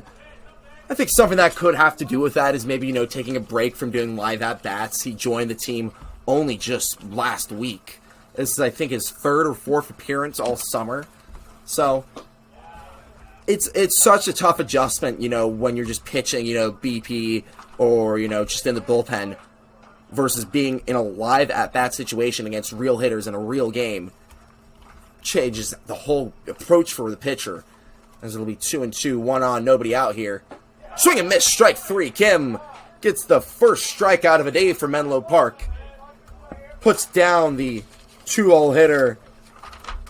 Casey Cummings brings up Cole Kosciuszko to the plate. Tough day for Casey Cummings, who, since that double back in the first, a little bloop double to left field, has gone 0 for 3. A fly out to center, a ground out to third, and then that strikeout. And now Kim looking to roll a ground ball against Kosciuszko, who has been the opposite of Cummings after being retired his first time up. He's been the toughest out in this Walnut Creek Crawdads order, including a no-doubt blast to dead center his last time up. Yeah, Kim, last time we saw him here at CSM, he gave up a home run in a 1-run game against the Sonoma Stompers off the scoreboard in left field to, I think it was Paul Contreras, CSU Fullerton guy. He's tough. It's the only earned run so far this summer that Kim has given up, but it loomed large in that game. Like, you didn't think it was going to loom large because, the Legends were behind, I think, by like 3 runs at that point. It was 4-1 in the top of the 9th, and Kim comes in, gives up the home run, brings it to 5-1. And then the Legends bats just come to life in the 9th. They were able to get to a all-star pitcher for the Stompers, but couldn't get to him enough. Only was 1 run short, and as you mentioned, that home run was the difference. Kim falls behind here 3-1 to Kosciuszko. Maybe pitching around him here. That's exactly what I was going to say. Yes, Calvillo in the on-deck circle has a single and an RBI today, but you'd much rather face him and try and roll the ground ball against him than against the red-hot Kosciuszko. Yeah, right there, that will be a 5-pitch walk to Kosciuszko. The lefty reaches on, brings up Cam Calvillo, the third baseman, to the plate. Now batting, third baseman, number 3, Cam Calvillo. Cam Calvillo. This is college ball for Gonzaga. The Bulldogs over in Spokane. Not usually known as a baseball school. You usually think of them for a basketball program, as that one is hit right to second. And that will be a double play to end the inning. Heads up defense gets the out there. Great play there by the second baseman, Nicholas Walsh, flipping it over to Josh Quinn at short. Crawdads do not score a run. Only their second inning of the game where they were left scoreless. Bottom of the 5th coming up. It'll be the top of the order. Young, Goldberg, Belter, and Pena for Menlo Park.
Bottom of the 5th, new pitcher into the game for the Walnut Creek Crawdads. It will be Nick Bronzini relieving Carson Yassa of pitching duties. Yassa's line, 4 innings, 3 earned runs, 6 hits, 1 walk, 5 strikeouts on 75 pitches. Your impression of Yassa today? The legends got to Yassa, and that's why he's out of this game. It certainly isn't a pitch count thing. As that one will be a out 1 for Hayden Young Goldberg. Facing Nick Bronzini once again this season. Bronzini was the starter in the first contest between these two teams. 17, Evan Belter. In the win for Walnut Creek. Was most recently at LSU, now transferring from the Tigers. So, if you just compare the colleges of our guys, Menlo and Cal Lutheran, to their guys, Nebraska and LSU, It's a difference, to be polite. And you know what, the Legends too, what you've got to remember before you start kind of seeing them take their lumps is that this is basically a new upstart team in the... That'll be a hit. I'll let you get back to what you're saying, but Belter reaches on the single. Tough play in second base for Nico DeFazio, who just can't make the leap and grab. A second hit today for Bilter after grounding into the double play back in the first. But finishing that thought, this Legends team, the last 2 years in the BACL, a 2-year hiatus prior to that, and you'd have to go back 5 or 6 years before they last competed in the CCL. I think this is a team that'll be built for success in the future, but they're a younger program. Once they get their footprint on the map, I think they'll be able to recruit more bigger name guys. As that'll be a tailor-made... No, it won't. Excuse me. That looked like a pretty easy double play there, but Bronzini just couldn't get over as the Ty Pena reaching first with two outs to bring up Jordan Crawford. Second time we'll see Pena on base today. He walked back in the first, was eventually retired on a fielder's choice, and now here reaching on the fielder's choice in which Bilter was retired. Crawford, remember, hit an absolute rocket right back at the pitcher Yasa at the time, 105 miles an hour off the bat. See if he has some more pop in the bat this time for the southpaw on the hill, Bronzini. Yeah, Bronzini still has some firmer stuff, but it's not 95, that's for sure. He's got a fastball, high 80s, low 90s, 89 to 92, and then a slider and changeup to get the swing and misses. Finds himself ahead in the count here, 1-0 against Jordan Crawford. Looks at that one for called strike one. Yeah, it'll be curious where Bronzini ends up. He's had a very solid summer on the hill, both as a starter and a reliever. He had 6 outings at LSU, which I think will definitely get some interest from other coaches. If not in the region, then here in the California region. We will definitely see this kid pitching next spring. Don't know exactly where, but somewhere within the D1 ranks, and I would muster a guess in the high D1 ranks. 2-1 to Crawford. As you mentioned last time we saw him hit the rocket past Yasa, kind of started the rally in the fourth. That'll be a swing and miss for Crawford to bring the count to 2-2, 2 outs, 1 on. Yeah, and if that pitch is just a fraction of an inch more in, I think Crawford is taking that one to deep right, but it's right on the outside corner, and he gets caught just reaching out for it a little bit, and in turn is a split second behind it. As he hits that one into opposite field for his second hit of the day. 2-out single, 2-out hitting, the name of the game for Menlo Park today. We'll bring up Derek Cruz with 2 on. Yeah, you'd like to see Cruz get off the schneid here. 0 for 2, 2 strikeouts, one of the looking variety, one of the swinging variety. No better time to start getting the bat going than with 2 guys on and 2 away, trying to play another run as the Legends try and claw back into it. Also against the new pitcher, this is his first time facing Nick Bronzini all summer.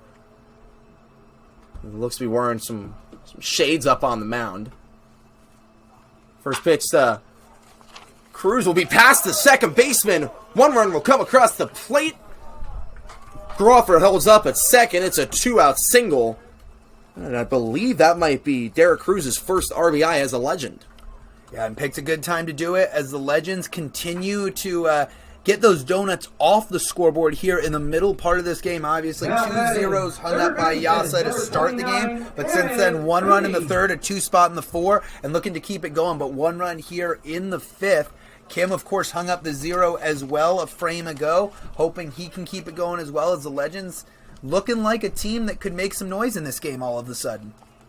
2 on, 2 outs to Finney, who swings and misses at that one, 0-1. Yeah, I think the big thing here is now you're getting to the kind of the righty portion of the lineup for Menlo Park. You know, you put him Bronzini with the top of the order thinking, oh, Young, Goldberg, Pena, 2 lefties. If we can get those 2 outs, we're cooking. But you know, now after that, you got to face Derek Cruz, Jordan Crawford, another lefty as well, but Evan Bilter, a guy who hits lefties really well, just scored the run. But it's all righties here. The rest of the orders, that one is hit over into center field for the final out of the inning. Finney unable to extend the bottom of the 5th. 1 run comes across the plate, 2 left stranded. 10-4 lead here for the Crawdads, with the Legends showing some life.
confirm quick. Welcome back in here, top of the sixth, and a few changes made by the Legends, as that will be a first pitch ball from Kim almost hit the batter for Walnut Creek. Changes that we have: Vasquez Smith into the game in center field for Hayden Young Goldberg. More on him in a little bit. Over at first base, Kanan Treese coming in for Jordan Crawford. Ryson Ujimori comes in for Emmett Finney. At second, Walsh moves over to third to replace Finney over there. And I think that's all the changes on my end, at least. Yeah, I think you got him right there, Nate. And, you know, I think this is an interesting choice, but I like it from manager Chris DeBoo. You put in essentially half of a new team here, and you're feeling new life within 6. I mean, this is still a game that can get back into it. So some of these guys off the bench, fresh legs, get them in, get them some swings, get them some reps out on the infield. It feels like a whole new ballgame. Yeah, and one of the subs I really like is, bringing in Vasquez Smith tonight is actually, I think, one of the last Legend. I think it's the second to last Legends home game of the summer. Friday night. It is host family appreciation night, so Vasquez Smith's host family got to throw out the first pitch. Vasquez Smith had a little word to say about them as well. Just a really sweet moment, and one that was so awesome to see the host families do so much for the Legends baseball family. Yeah, I mean, they are the backbone of Summer League baseball, no matter where you go. If you're East Coast, West Coast, middle of the country, there's so many of these leagues, and they would not be possible without the host families and them bringing these kids out and getting them some more reps, but then also, getting them a place to stay as well. And not everyone can stay at the 5-star hotels when they come out for the summer. So thank you to obviously Vasquez Smith's host family and to all the host families out there, for those of you listening as well who haven't made it out to the game tonight. That one is fouled off. You kind of mentioned, it'd be nice to live in, a 5-star hotel for the whole summer, but I think there's just something so nice about having a host family. Vasquez Smith talked about it. Just coming home to a home-cooked meal, that's really just something that's so special to have as an athlete. 0-2 here to the Crawdads hitter, who looks at that one for a ball, 1-2. Yeah, but that being said, it's good to see Kim get back around the plate, work ahead 0-2 after a 5-pitch walk to Liao, who's over on first. 3 walks through the first inning plus of work for Kim. Guy who's usually a control pitcher. He does have a strikeout and a double play as well, though. Runner takes off, hit high, deep into left field. That one is over the head of Musey. Tough play to make. He'll head it home. Throw in. Not in time. That'll be a double to extend the Crawdads' lead to 11. So every time the Legends crawl back a couple runs, Walnut Creek responds with some more. 11-4 here in the top of the 6th, nobody out. First hit today for Azpilicueta, and he just missed taking that over the fence. Now, it was played really well out in left field by Logan Musey. Played it almost off the carom, and it looked like it would be a close play at the plate, but good wheels as well by the base runner to come in and score. Another well-hit ball into the outfield, although that time Vasquez Smith makes the grab. Gets a cheer from the host family over down right here near the dugout for out number 1 here on the top of the 6th. That's the first time that Benjamin Royo has been retired today. Single, double, and a walk leading up to that AB, so good to see Kim induce that fly ball out to center field. It was well struck, like you mentioned, but easy work for the new center fielder, Vasquez Smith. So it'll be swing and miss there from the new man up. It's Nikhil Beasley, the catcher.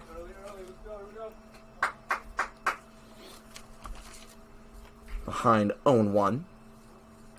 Beasley's already driven in 2 today and has a runner in scoring position in the form of Azpilicueta over at second. We'll be looking to do so again. That one misses for a ball, 1-1. Josh Kim, another guy that from here, he's from Studio City, California, over down nearby LA. Before being a pitcher at Cal Lutheran, was at CSU San Marcos. And before that, Harvard Westlake. Yeah, sports powerhouse out there in San Fernando Valley area of Southern California. As that'll be a called ball 2-2, evens the count up. Yeah, the Legends cheering, thinking they got him there, but not much more than a movement off the shoulder with the barrel there. Clearly held up there. Nice control there by Beasley. Lives to see another pitch, now at a 2-2 count to the catcher for the Crawdads. And that was a great pitch, I thought, by Kim. Unlucky to get the swing and miss. Instead, 2-2 to Beasley, who will be put down looking, strike 3. Another strikeout today for Kim. That's his second of the outing. A second for either Legends pitcher. No strikeouts for the pitch to contact Rodriguez, who walked to, but no strikeouts. Now Kim a little bit more erratic with 3 walks, but now 2 strikeouts. Number 6, Isaiah Lane. So that'll bring up the second baseman, Isaiah Lane, who's coming in for Nico DeFazio. First pitch in the zone, called for strike 1. Isaiah Lane, 6'2", plays his college ball over at Oklahoma. As he gets that out there for the final out of the inning. 1 run comes across the plate. Runner left stranded. It'll be 11-4 as we enter the bottom of the 6th. It'll be Musey Quinn and Walsh.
Welcome back in here. Bottom of the 6th. Logan Musey up first. It'll be Musey, Quinn, and Walsh to the plate for Menlo Park. 1 run came across in the top of the 6th, but still very much in striking distance. The Legends down by 7. As Nick Bronzini enters his 2nd inning. Gets strike 2 there. 0-2, Musey falls behind. Incorrectly said that Lane was the second baseman. It's actually DJ Giorso, who committed to LMU just 4 hours ago. As that's fouled off. We'll do the 0-2 again. Santa Barbara City College player before that, and in the summer, earlier this summer, was over in the Northwoods League with Kenosha. The Premier League, like the CCL, just over in the middle of this country, over in Kenosha, Wisconsin, home of Gavin Lux, Dodger second baseman. Had to plug my Dodgers there, but a familiar face on the right side of the infield for Walnut Creek's first baseman, Cole. Help me with this last name. Kosciuszko, thank you. The two, of course, played on the right side of the infield this past spring over at Santa Barbara City College, and both will be continuing their careers at different institutions. Kosciuszko heading over to UC Santa Barbara, not too far from Santa Barbara City, and now the second baseman, Giorso, he's heading to LMU in the West Coast Conference. So that is now 2-1 with the Giants-Dodgers reference. Giants currently taking the lead. as that one is fouled off. Musi will do the 0-2 again.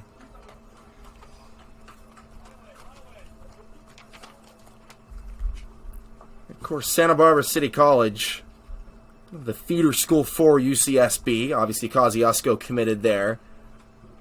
Going to be a great addition for the Gauchos, as that is a swing and miss from Logan Musi. Bronzini gets a strikeout there. Yeah, foul tip there by Musi. It looked like he was on it, but just a little late, and good wherewithal by the catcher back there, Nikhil Beasley, to hold on to it to record out number 1. So that'll bring up Josh Quinn here. Last time we saw Josh Quinn around, he reached base on the single. Also cleared the bases to score 2 RBIs. Solid start to his day. Some difficulties in the field, but has definitely settled in a little more as the game's gone on. Good to see with Quinn. The biggest thing is, he's making contact. It's not a lot of swing and miss. Even his out, hit a ground ball down over to third. He's done a good job getting barreled the ball. Although just misses on a swing and miss there. 1-1 now. Seems like the Legends are coming out more ready to hit against Bronzini, bringing the high 80s, low 90s fastball. Some of the Legends batters came up, it seemed a little bit timid against the 95, 96 mile an hour stuff from the starter Yasa. And that one is ripped into left field. Another hit for Josh Quinn, his second single of the day. And that one sounded nice off the bat. 91 miles an hour off of Joshua Quinn's bat for the 1-out single. Yeah, that's 2 nice barrel pieces for Josh Quinn. He's been able to get out in front of a pitch and drive it into left field, and with not getting under it enough to get it out into the outfield, but to fall in front of the left fielder for the Crawdads. And you got to like what you're seeing from Quinn in the 8 spot, and right here from Nicholas Walsh in the 9 spot, now the third baseman for the Legends. Who hits that one up the middle to the shortstop out at second. Will not be able to get the out at first, though. Josh Quinn's slide definitely could have affected the throw there from the second baseman, Giorso. He was maybe taking a little bit of time off between his stop in Kenosha and Walnut Creek. Number 18, Vaskin Smith. Yeah, he does the first important part. He makes the catch, records the force at second, gets the lead runner out. He loses the ball on the transition there. I think a positive sign here for the Legends. I think Walsh would have been out if it was grabbed cleanly out of the glove and thrown across. The Legends will take the break here and try and drive in Walsh standing at first with the new hitter at the plate, Vaskin Smith. Brings up Vaskin Smith, as you mentioned. Smith, the New Mexico commit, joining the Lobos for this upcoming year. Originally from New Mexico, which is why he was with the host family. You could hear their cheers over by the dugout. 1-0 to Smith, looked at for called ball 2. And he's going to have a good time, is Vaskin Smith, playing out in Albuquerque. That ball yard is a launching yard. Albuquerque, New Mexico, UNM, one of the higher elevated college baseball stadiums up there.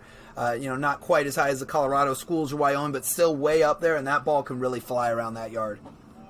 2-0 misses, gets ahead of a count 3-0 here. Of course, Vaskin Smith going to really enjoy that. One of the guy that has some sneaky pop to his bat. You don't expect a kind of a shorter, right fielder. He's hit 3 home runs. That is good for second best on the team, just behind J.P. Avila, including a 2 home run day against the Alameda Merchants over in Alameda earlier in the summer. So he looks at that one for called strike 1. Yeah, I'm going to predict right now that we will see at least 3 home runs for Smith in what the time he sees in New Mexico. And I'm saying this season. I'm not just going out and saying throughout his career. He hits that one high into center field. The center fielder has it tracked. Casey Cummings makes the grab for the final out of the inning. So the Legends unable to score a run there. It is still 11-4 as we enter the top of the 7th.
Welcome in here, top of the 7th. Josh Kim entering his 3rd inning of work.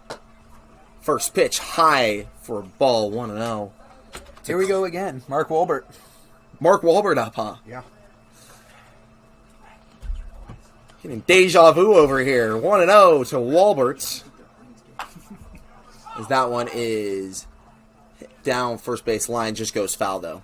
Still have not seen Walbert. We've seen him, you can't really call it retired. He reached on an error in the 3rd, but he's been on base all 4 times. Led off an inning, 5. Now this is the 5th time in 7 innings. First 4 times he goes double, scores, reaches on an error, scores, double, scores, and then back in the 5th walked and eventually was doubled off on the double play hit by Calvillo. But he's been on. He's done his job at the top of this order.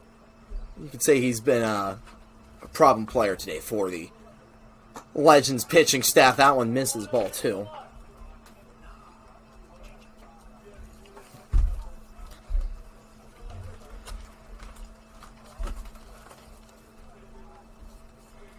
Two and 1. Misses again. Ball 3. Kim struggling to find the zone again in his first batter face of the 7th. Now 3 walks already for Kim through 2+ innings. 2 of them coming in his first frame, and then 1 to lead off the 6th. That would eventually score the only run that he's given up today. That'll be another time that Mark Wahlberg reaches base. I heard you let out a little bit of just like, ugh, this again? Yeah, can't get this kid out. Again, I had the chance to call one of Mark Wahlberg's games this past spring, and UC Davis made their trip to St. Mary's out in Moraga, where I called baseball this past season. And yeah, he hits at the top of their order too, and he is an on-base machine. Seen it, for example, here for the Crawdads. Seen it all season for the Crawdads, for all of you followers of the CCL all season long. 451 OBP before the game started. That is jumped way up now. He's reached base every at-bat today. So that'll bring up a guy who's had a little more difficulty, Casey Cummings. After the double in the top of the first, has been sat down 3 straight times. And again, you go back to that double. You can circle that potentially as an early fire starter for the Crawdads. It was a lazy fly ball out to left field, but just miscommunication. There, get a little tongue twister for me, between the shortstop Quinn and the left fielder at the time. I believe it was Bilter. And it fell in between the two of them. A double put runners at second and third. Eventually, Wolbert, who was the runner at third, would come around to score on the Calvillo ground out. 1-0, and Walnut Creek has not looked back since. Beautiful job getting the swing and miss there from Kim. Gets back in the count 2-1. So it's just so pretty getting swing and misses like that, especially on a fastball, 85 miles an hour there from Kim. 2-1, fouled off, 2-2. Evens the count up to Casey Cummings. Kim has worked around the trouble that he's put himself in throughout this outing thus far, hoping to do it again here in the 7th. Just the 1 run so far, and when you see a pitcher giving up 3 walks in limited time, you expect to see a lot more than just 1 run across. 2-2 pitch hits Cummings. Put him on base with nobody out. So tough for Kim after coming back in the count there. Yeah, 2-strike count there. Goes with, I believe, the slider, and just doesn't quite get around on it with his release. Lets go a little too early, and that hits the front hip of Casey Cummings and puts 2 on with nobody out. And here steps up Kosciuszko. I mean, this is not a guy you want 2 on with nobody out to face. Yeah, this is not a great situation for Menlo Park. Arms definitely warming up in the bullpen, intensifying. Warm up. We'll get eyes on who that is once we have it. It is a southpaw, and there was a lot of standing around in the bullpen at the start of this inning. I would almost have rather seen that tossing earlier so that you could have brought in a lefty to face Kosciuszko. Kosciuszko, absolutely dangerous against and pitching. Kim would be a tough out for him to make, but he's been up for the task all day. Allowed runner on last inning, but other than that, pretty shut down. 1-0 pitch hit high into right field. Shallow infield at second, actually. And making the grab, Raisen Ujimori getting involved defensively there. huge out number one for Kim to get there. Being able to get that ball hit, sure, a mile high, but definitely not much further than that first grass out of the infield turf. I mean, that's big time now. It was an infield fly, but Ujimori, battling the sun, which we've seen can be trouble all day, still is able to secure the catch for out number one. Arm warming up in the bullpen for Menlo Park is Ronald Rocky, the southpaw for Santa Clara. So that one is fouled off, 0-1. Cam Calvillo at the plate right now. One RBI, a single as well. Since then, has slowed things down a bit. Last time we saw him, he grounded out into a double play. That one will be missed. Zone 1-1. Yeah, almost the exact situation as he was up last time. Last time he came up 2 on, 1 away. In fact, hit one on the screws, a line out to second. 4-6 double play, doubled off at second was Wolbert. Well, that's who's standing over at second as well. I bet that's in the back of his head as well if anything's hit on a line to get on back to second base. 2-1 to Calvillo. CSU Northridge commit as that one is ripped past the shortstop into the outfield. Walbert with speed heading over home. He will be safe. Crawdads extend their lead to 8. It is 12-4 here in the top of the 7th.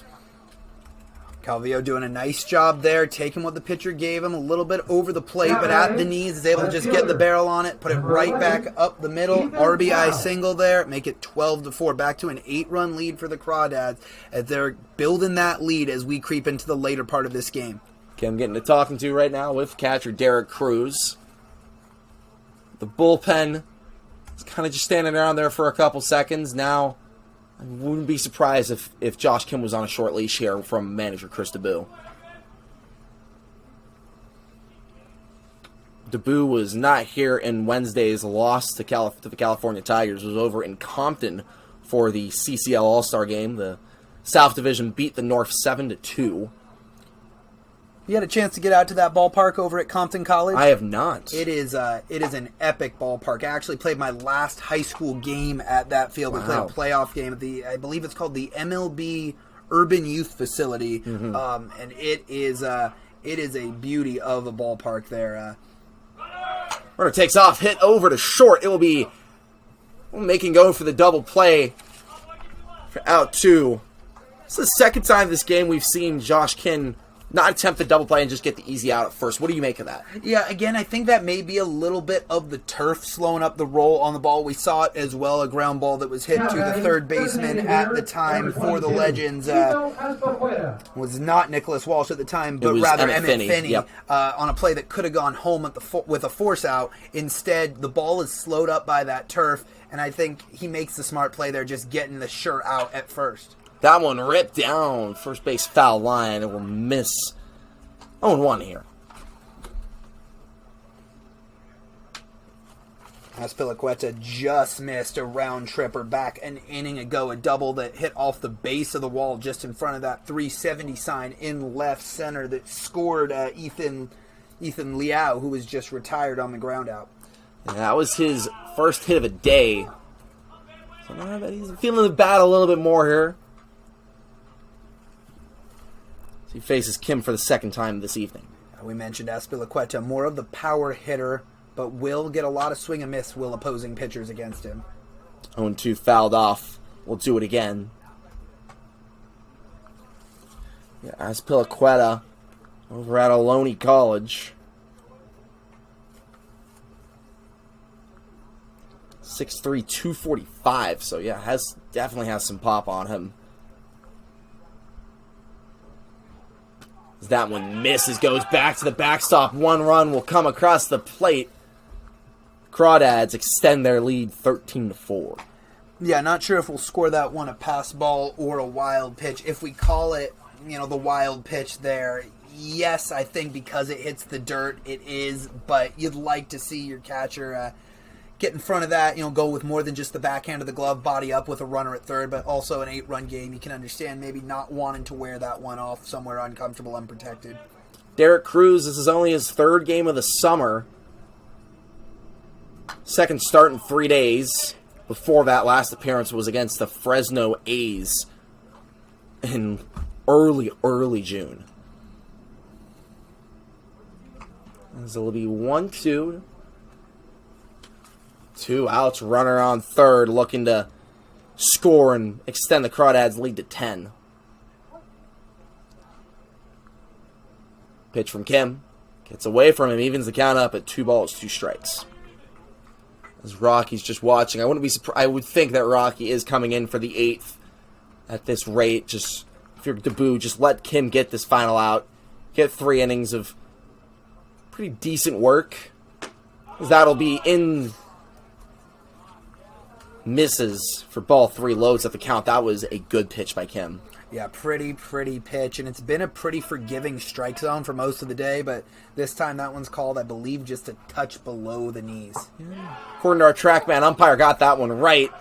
That time, though, rings him up, strike 3. Kim ends his day. Gave up a couple runs that inning.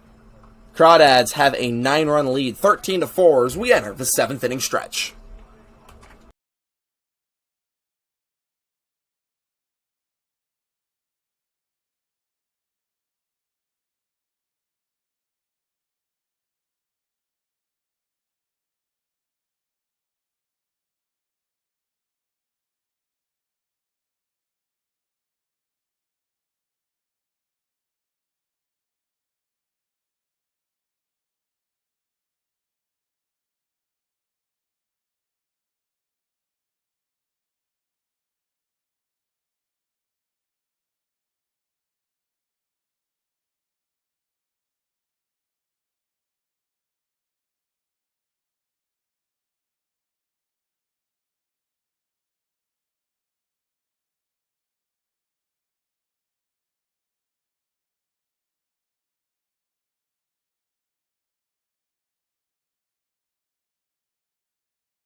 Bottom of the 7th.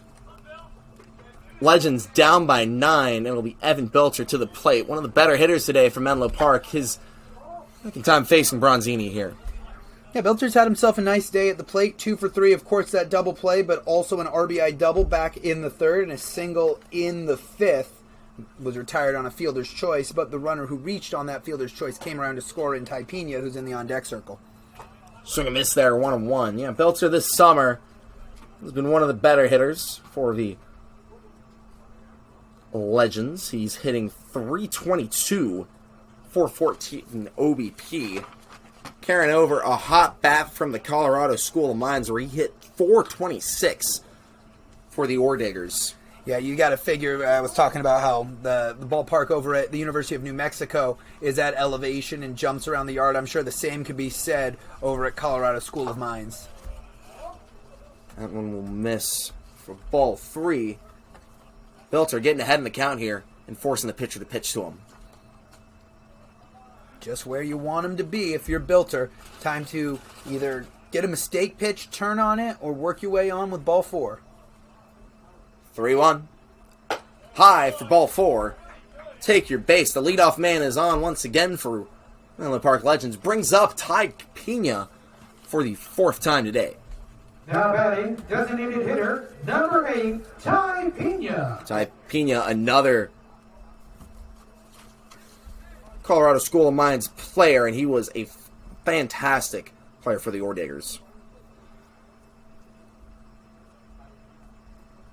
This past year hit .344, slugging a .689, 7 home runs. I'm sure some of that is a little inflated from the elevation, as you mentioned, but still, 7 home runs in 33 games is significant.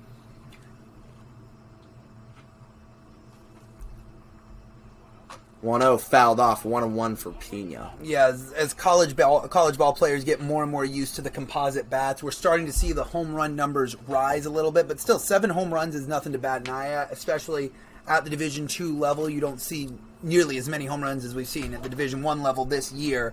So definitely a powerful bat, a lefty-lefty matchup here, trying to keep the Legends bats alive and hopes alive. That'll be a strike 2 for Pena. Yeah, talk about the home run ball in college baseball. I mean, we just saw the College Series world champs, the Tennessee Volunteers, have, I think, 5 batters with 20 home runs or more. As that'll be a swing and miss. Strike 3 for Pena goes down off of the slider of Bronzini. The bats definitely came to life this season, especially in the SEC. Obviously, the Tennessee Volunteers, the Florida Gators, Jack Caglione, another one that comes to mind.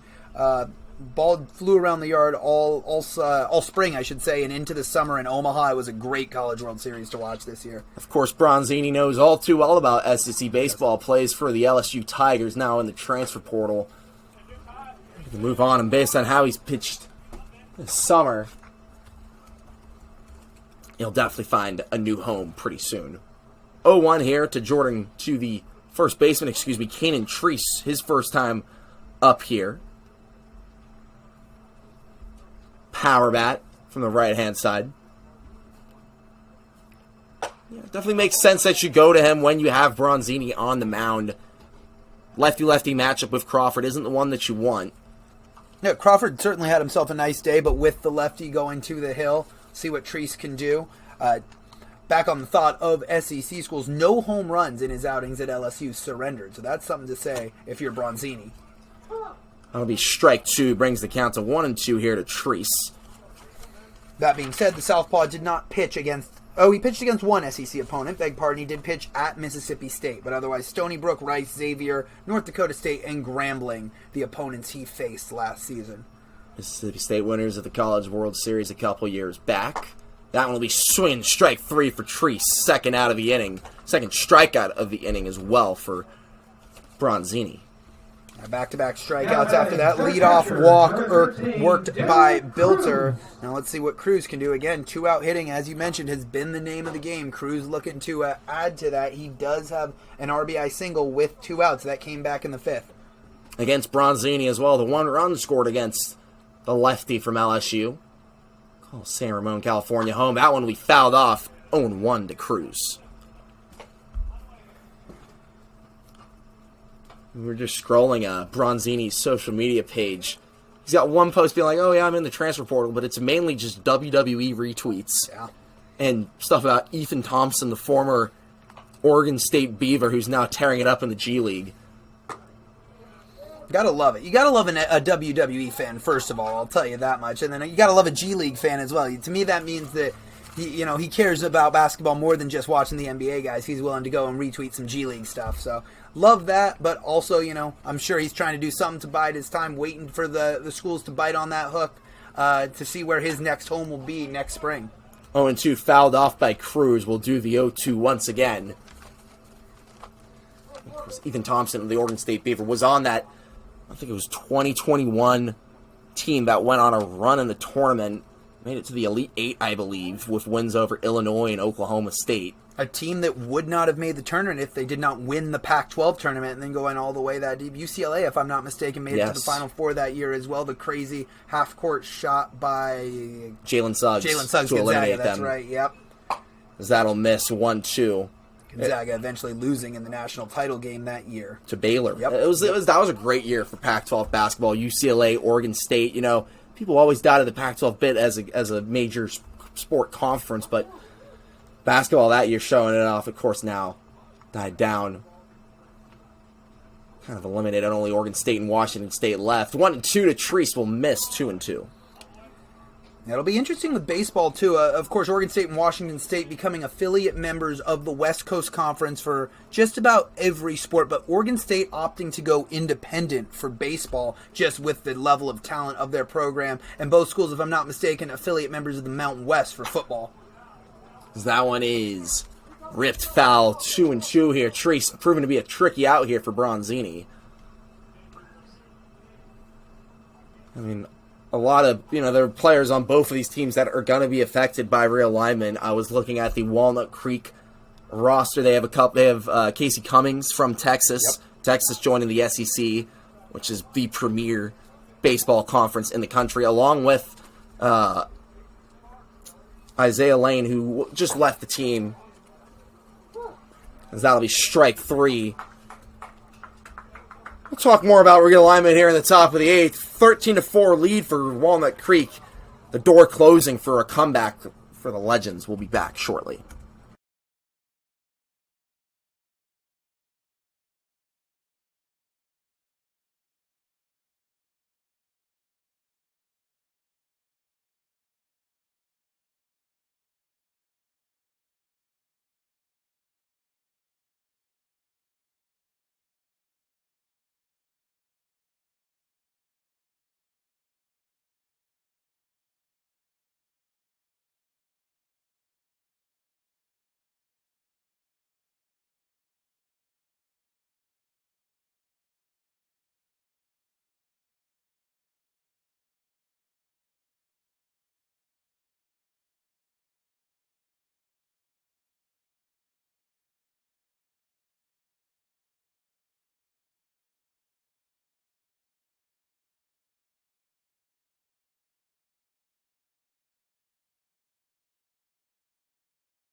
Welcome back, top of the 8th. New arm into the game for Menlo Park, relieving Josh Kemp. It's Ronald Rocky, the Santa Clara Bronco. The lefty, first pitch, high, ball 1. Yeah, Rocky comes on, new look here for the Legends, going with the southpaw, the 6'3 lefty out of Fresno, who spent the last 2 seasons at Santa Clara. Did not pitch last year at Santa Clara, but 3 appearances on the hill in 2023. Yet to give up a run, joined the team a little later, along with Josh Kim. Yet to give up a run, as mentioned. No strikeouts as well. 1-1 to Royo. We'll find the zone, 1-2. As we just got Josh Kim's line. 3 innings, 3 earned runs, 3 hits, 3 walks. That's a lot of threes. 3 strikeouts on 60 pitches. There you go, Rocky. Get your first strikeout of the day. As we're saying, what did you think of Josh Kim's day? The walks really hurt him, and something that we didn't expect to see from Kim, a guy who's a big control pitcher. Only 14 walks in 53 innings last season at Cal Lutheran. Comes in 3 walks and 1 hit batsman, and 3 of those runs coming in because of those free passes he surrendered. So you'd like to see him more around the zone. You definitely understand, though, trying to paint those corners against an explosive lineup like that of the Walnut Creek Crawdads. And bring up Nikhil Beasley here, the catcher. His first time facing Rocky all year. 1-0. We'll find the zone, 1-1. The pitch there by Rocky, who you would expect to close out the day here for Menlo Park. Gave you 2 solid innings of work. That one just misses the zone. 2-1 now. And again, you can't be all that upset with the Legends offense as well. The unearned runs looming large in this game, but I mean, 10 hits, 4 runs. You should be in a game when you're producing that kind of offense. But I think, if anything, this is it's nice to see the Legends backs come alive. Oh, absolutely. They really struggled against California Tigers a couple days back. Had a tough road trip down south to Santa Barbara and San Luis Obispo. Now, after this game, you have a chance to bounce back. You're going to face the Merchants and Seagulls before traveling back down to San Luis Obispo for a crucial 2-game set against the third-place Blues. This might be the momentum you need. Maybe get some of your better starters up and ready to pitch for the weekend series and midweek games against San Luis Obispo before you close it out against Sonoma. Yeah, I couldn't agree more with you. Definitely seems like a turning point for the offense.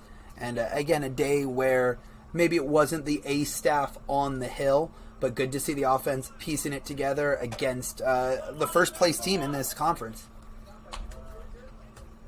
This is only the second time in 2 weeks that the Legends have scored 4 runs in a game. Yeah, I mean, they're on a tough losing streak, but you look at who they've been playing. You mentioned the road trip to Santa Barbara. You mentioned the Blues. I mean, those are 2 of the most established teams in the CCL. Tough places to win for sure. And the Tigers as well, kind of an outlier. And now here the Crawdads. But as you mentioned, that road trip coming up, taking on the Merchants, definitely winnable game. Then the Seagulls, definitely a winnable game as well. But, I mean, the final 5 games are just so daunting for Menlo Park. San Luis Obispo, who you have yet to beat. Sonoma, who you've only beat once. And Walnut Creek, who I also believe you've only beaten once. Yeah, that's correct. Coming into this one, 1-3, I believe, the Legends against Walnut Creek this season. 1-4 up until this game.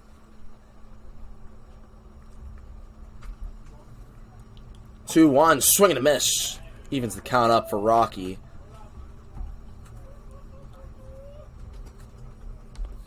Again, it seems like the season will be decided for the Legends, their fate on how they play on that road trip against the Blues, followed by the Stompers. Those are 2 huge series against winnable opponents.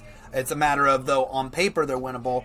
They've given you fits this season. Can you put some things together and take 3 of those 4 games, and then you're talking about being in the playoff hunt? 2-2 pitch missed. 3-2 now. As for Walnut Creek, comfortably in first place right now. They should hold on to that position to get some nice advantage heading into the CCL playoffs, which start in just a week and a half. That one barreled down the left field line for a 1-out hit. Rocky, after striking out the first hitter face, gives up the 1-out double. Extends Walnut Creek's lead to 10.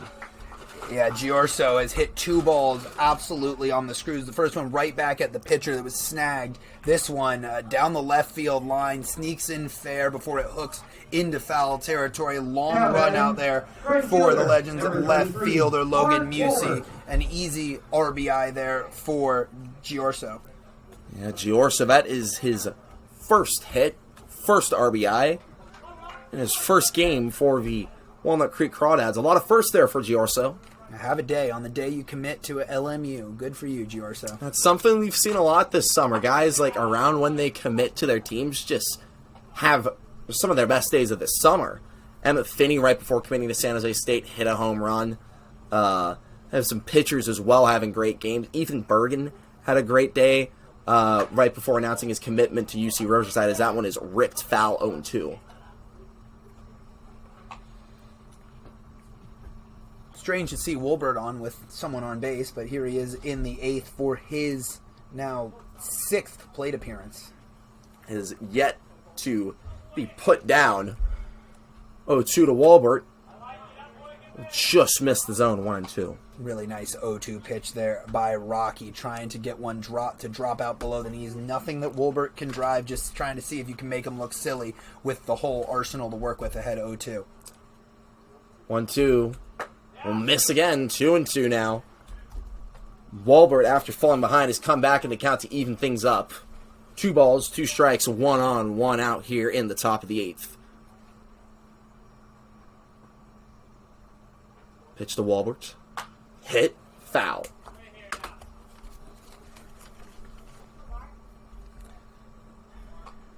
Walbert, the UC Davis Aggie. If that school sounds familiar to you, we have an Aggie on the legacy, Mateo Blandino. We get a little more action in next year after the redshirt year. This past season, that one ripped over to second base. And you finally sit down Mark Walbert after 6 at-bats. Let me tell you with Walbert, though, yes, you set him down here, but what's been the most impressive thing for me is everything has been to the middle of the ball yard. Double the left center, reaches on the air but sends it to shortstop. Double the right center, and then a single to left center before that ground out to second base. He is just seeing the baseball extremely well and timing it up extremely well. That's been the big reason for his success. Brings up Casey Cummings here, the Texas Longhorn. Pitch misses. Ball 1. Limited playing time in Austin for Cummings, but he's been an everyday outfielder for the Crawdads, having himself a nice summer, making the point to get some more looks in the fall and maybe in the spring over for the Longhorns, now a member of the SEC, as we mentioned last inning. That one hit high into right field, tracking and making the grab for the final out of the inning. Evan Bilter playing some defense over there on the right. So, 1 run comes across the plate, 14-4 lead as we enter the bottom of the 8th.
Bottom of the 8th.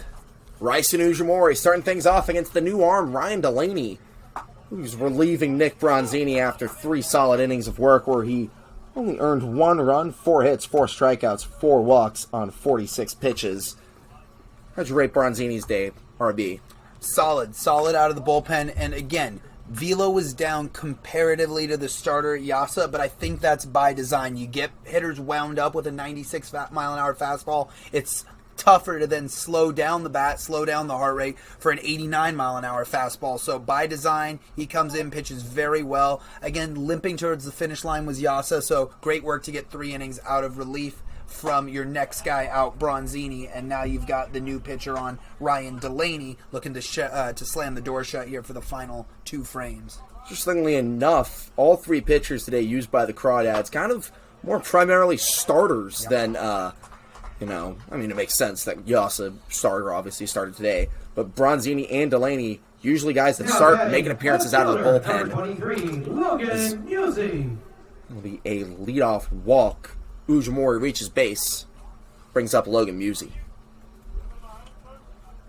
Legends have had base runners in all but one inning. They've been able to set the table, get on base, and push runs across, as we mentioned. So, again, use this as a momentum builder. See if you can rally 10 runs in 2 innings is a lot, but certainly any offense will leave you feeling better than just going quietly, so to speak, into the night.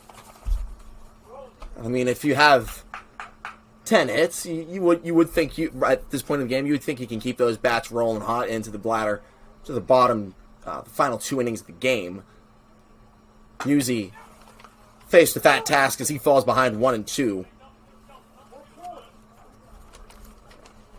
The Brown outfielder, one of the few Ivy League guys on this Legends roster, along with A.J. Valle from Columbia. Doing it with the brains and the brawn. Any Ivy League athlete you got to tip your cap to. Obviously demanding being a college athlete and being a student athlete, but even more so being expected to keep up the grades in high-level institutions like Brown. And Valle is Dartmouth, if I'm not mistaken. Columbia, beg pardon, my bad. Yes. We've seen some Dartmouth players here before, I think against the Legacy, as that one ripped.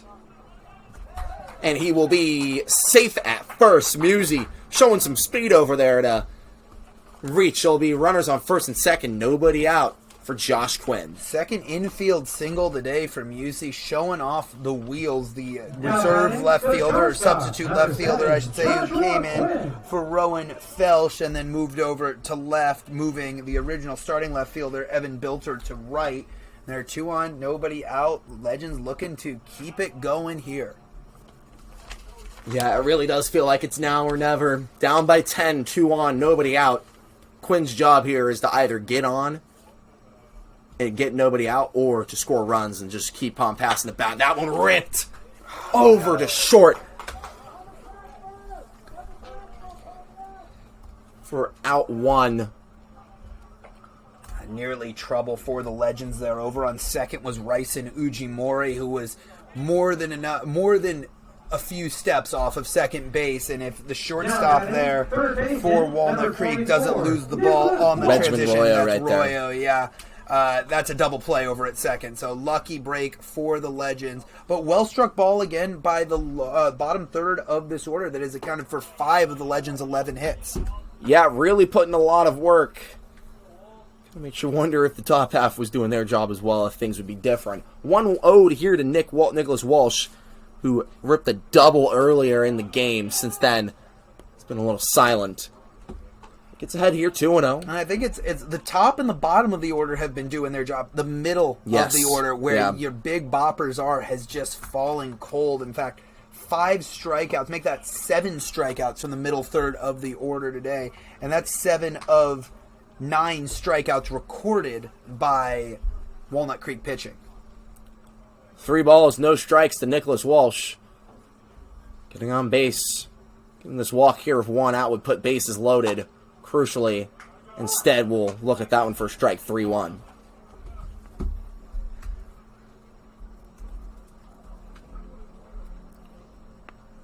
Three and one out. And that will miss for ball 4. Walsh loads up the bases for the leadoff man, Baskin Smith.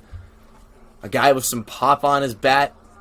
A grand slam would bring the Crawdads lead down to 6.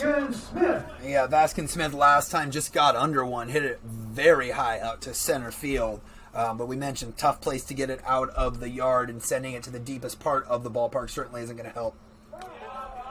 That will hit Baskin Smith to get him on base. Scores a run as well. 5-14, bases loaded, 1 out to bring up Evan Bilter. Now, RBI the hard way there, wears the pitch, but Evan Bilter now steps up, and this is a guy you really want to see in this situation. Again, after that double play in the first, double single walk. So the base is charged here. It's now 14-5, 9-run game. So even a grand slam from Bilter wouldn't quite put the Legends into slam range.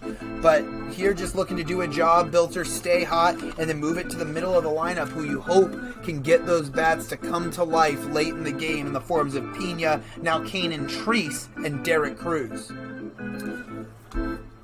Evan Belter, in late game situations when the team is down, has proven to be a clutch hitter. Just last week, hit a 2-run double to bring Sonoma's lead, to bring the game between Sonoma and Menlo Park to a 1-run game.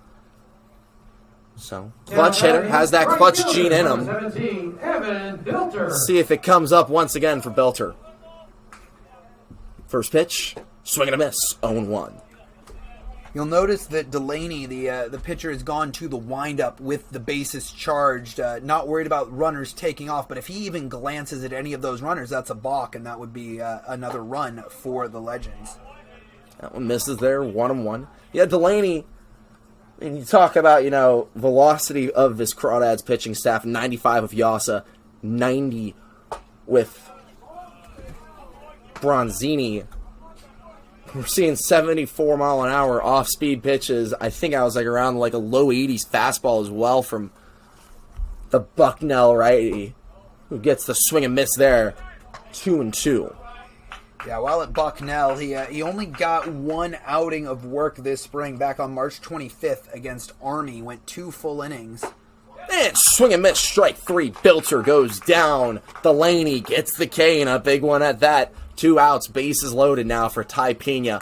Big K, and he didn't have any of those in those 2 innings, definitely, which would speak to being more of a pitch-to-contact guy. Again, 2 innings full, one earned run, 1 hit, 3 total runs. Didn't get much help from his infield over for the Bucknell Bison. But here we've seen it as well, looking to induce weak contact. He's got the bases charged here. Has given up 1 run by the hit by pitch and just 1 hit, an infield single. But a chance for the Legends here to make even more noise. Now down 9 in the bottom of the 8th. That's his 5th strikeout of the summer. So yeah, as you mentioned, kind of more of a pitch-to-contact kind of guy. 1-1 here to Ty Pena. This is where you really make your marks.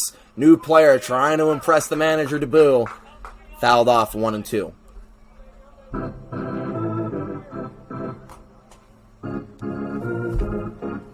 Pena, the guy that you would fancy to do so, though. He was a fantastic hitter over with the Colorado School of the Mines.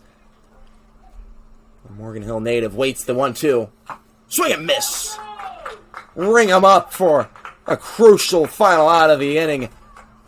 The Legends lead, the bases loaded.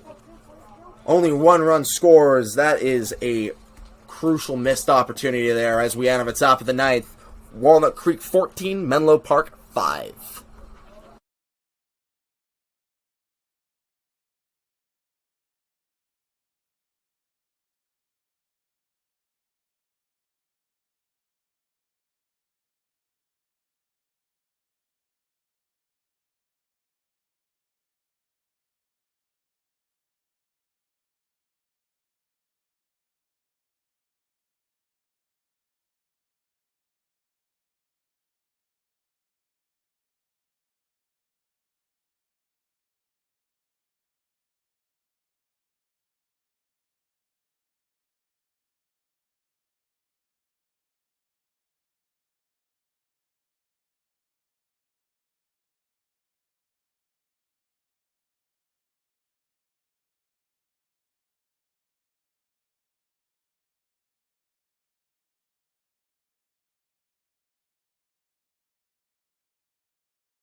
Top of the 9th, Ronald Rocky entering his 2nd inning of work. 9-run game. What we said in between the inning, as long as you keep it in 10, you have a chance. Yeah, absolutely. Now this is the This is the matchup we wanted to see back in the 7th when Rocky was warming up and Kosciuszko was coming up to the plate. Lefty-lefty matchup, see if that could quiet the bat of Kosciuszko. And, of course, instead we saw Josh Kim retire Kosciuszko with a fly-out to, or a pop-out to second base. 1-1 to Kosciuszko, high for ball 2. Yeah, Rocky has the firmest stuff we've seen from a Legends pitcher today, 87 on the fastball. Kim was just about on 85.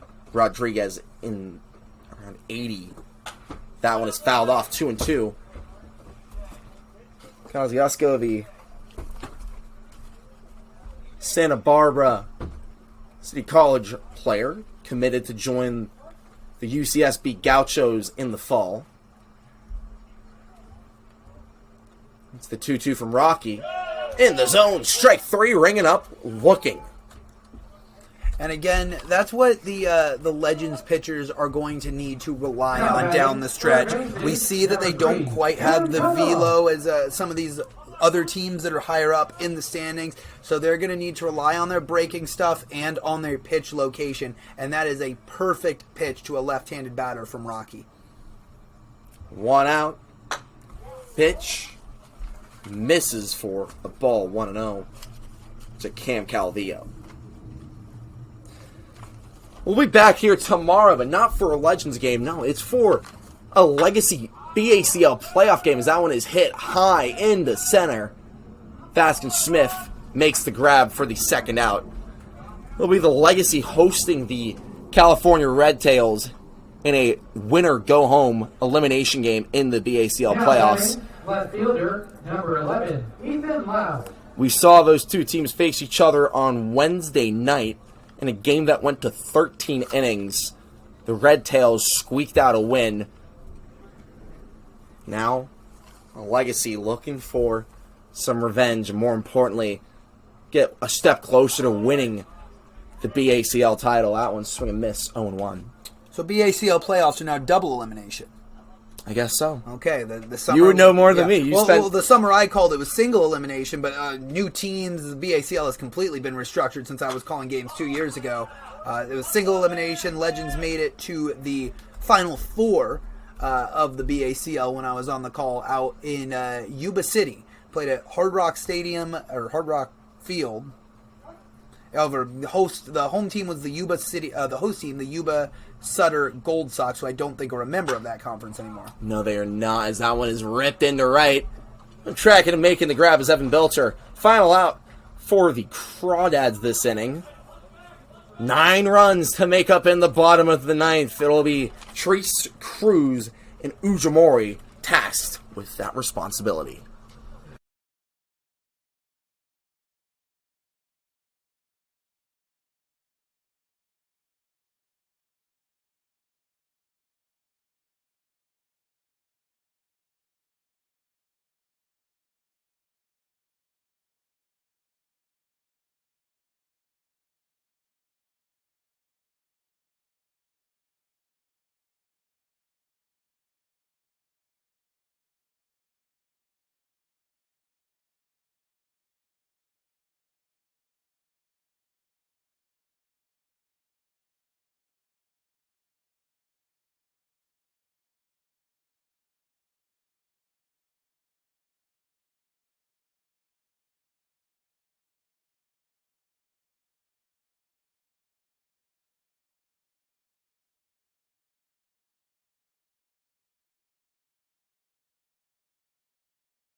Welcome back in here, bottom of the 9th. 9 runs to make up. As that one is ripped high, deep, and over the head of the left fielder. Just couldn't leave the ballpark. Treese showing some pop on that bat. Leadoff double, 94 miles an hour off of that on the exit velo. Ryan Delaney says, "Thank you, Hitters Ballpark." That ball got knocked down, looked like it was gone off the bat. But again, the Legends will take the leadoff double. Every flash flood starts with a crack in the dam, and that's what we started with here in the double. Nobody out, runner in scoring position. Legends looking juiced here. Yeah, but if anything, I think a solo shot, a leadoff double versus a solo shot when you were down by 9, I almost would prefer the leadoff double just so you can pass the bats with runners in scoring position, as that one is fouled off 0-2 by Cruz. I hear you there. I hear what you're saying, Nate, but I would say at this point, because the Legends have put runners in scoring position and stranded quite a few in this game, I think I would take the money in the bank there. The Legends have stranded 10 base runners so far today, so I see what you're saying, though. Definitely keep the momentum rolling and have a runner in scoring position here for the batter at the plate. I thought was Ryson Ujimori, but it is not. It's Derek Cruz right now. Ujimori's on deck. On deck, thank you. Yeah. Cruz catching today, struck out a few times. Also ripped a single in the 5th. Yeah, RBI single back in the 5th, but otherwise the hat trick, 3 strikeouts, a couple looking to avoid the gold sombrero here. 0-2. Looked at for a ball, 1-2. Yeah, Cruz, Fresno City College guy, 11 RBIs this past season there in 17 games. Swings and miss, strike 3. Get the first out of the inning. Tough day for Derek Cruz. Yeah, 1 for 5. RBI single, you got to be happy with, focusing on the positive. 4 strikeouts, not as much. Done a nice job corralling the Legends pitching staff, though, today as well, in what's been a 3-pitcher outing between Rodriguez, Kim, and Rocky. Brings up Ryson Ujimori here, who looks at that one for a strike, 0-1. Ujimori, another guy with some sneaky pop on his bat, hit a home run weeks back. That one low for a ball. Treese will advance to third. The wild pitch from Ryan Delaney. Ujimori demonstrated his plate discipline his last time up. Walked to lead off the 8th. His first plate appearance eventually came around to score when Vaskin Smith was hit by a pitch with the bases charged. That one blooped. Will stay fair. Kind of almost like a bunt right there. Instead, will be out 2. Legends down to their final out here. It will be Logan Musey tasked with keeping Menlo Park alive. Musey a 2 for 3 day today. A couple of infield singles. Has been able to show off the wheels, has been Musey. An infield single to third back in the 4th came around to score. Infield single to short back in the 6th. Was eventually stranded on third when the Legends stranded the bases charged. Logan Musey now looks at that one for a ball, 1-0. It's on today, like a day like today. Excuse me. This is the part of the order that you want up right here. Musey strikes at that one, 1-1.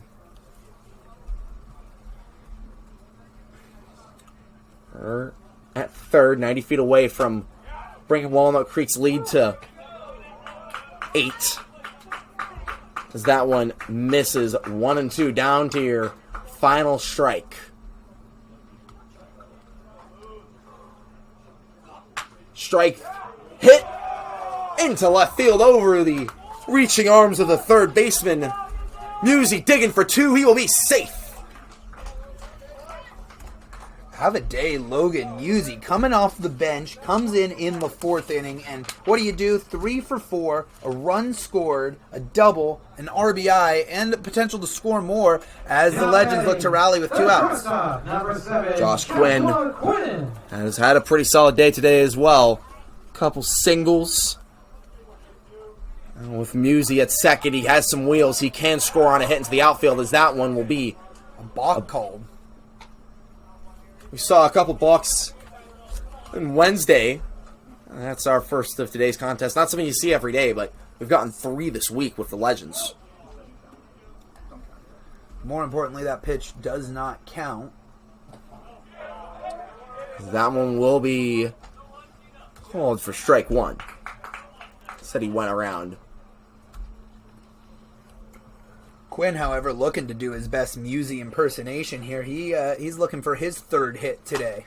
Hit high into shallow right center. 3 people track. And the grab is made by the right fielder, Mark Walbert. For good reason why he had to be that final out. He's been probably the best player today for the winning Walnut Creek Crawdads, who take down Menlo Park 14-6 at CSM Field. Tough day for Menlo Park, but one that has some positives. You had 13 hits.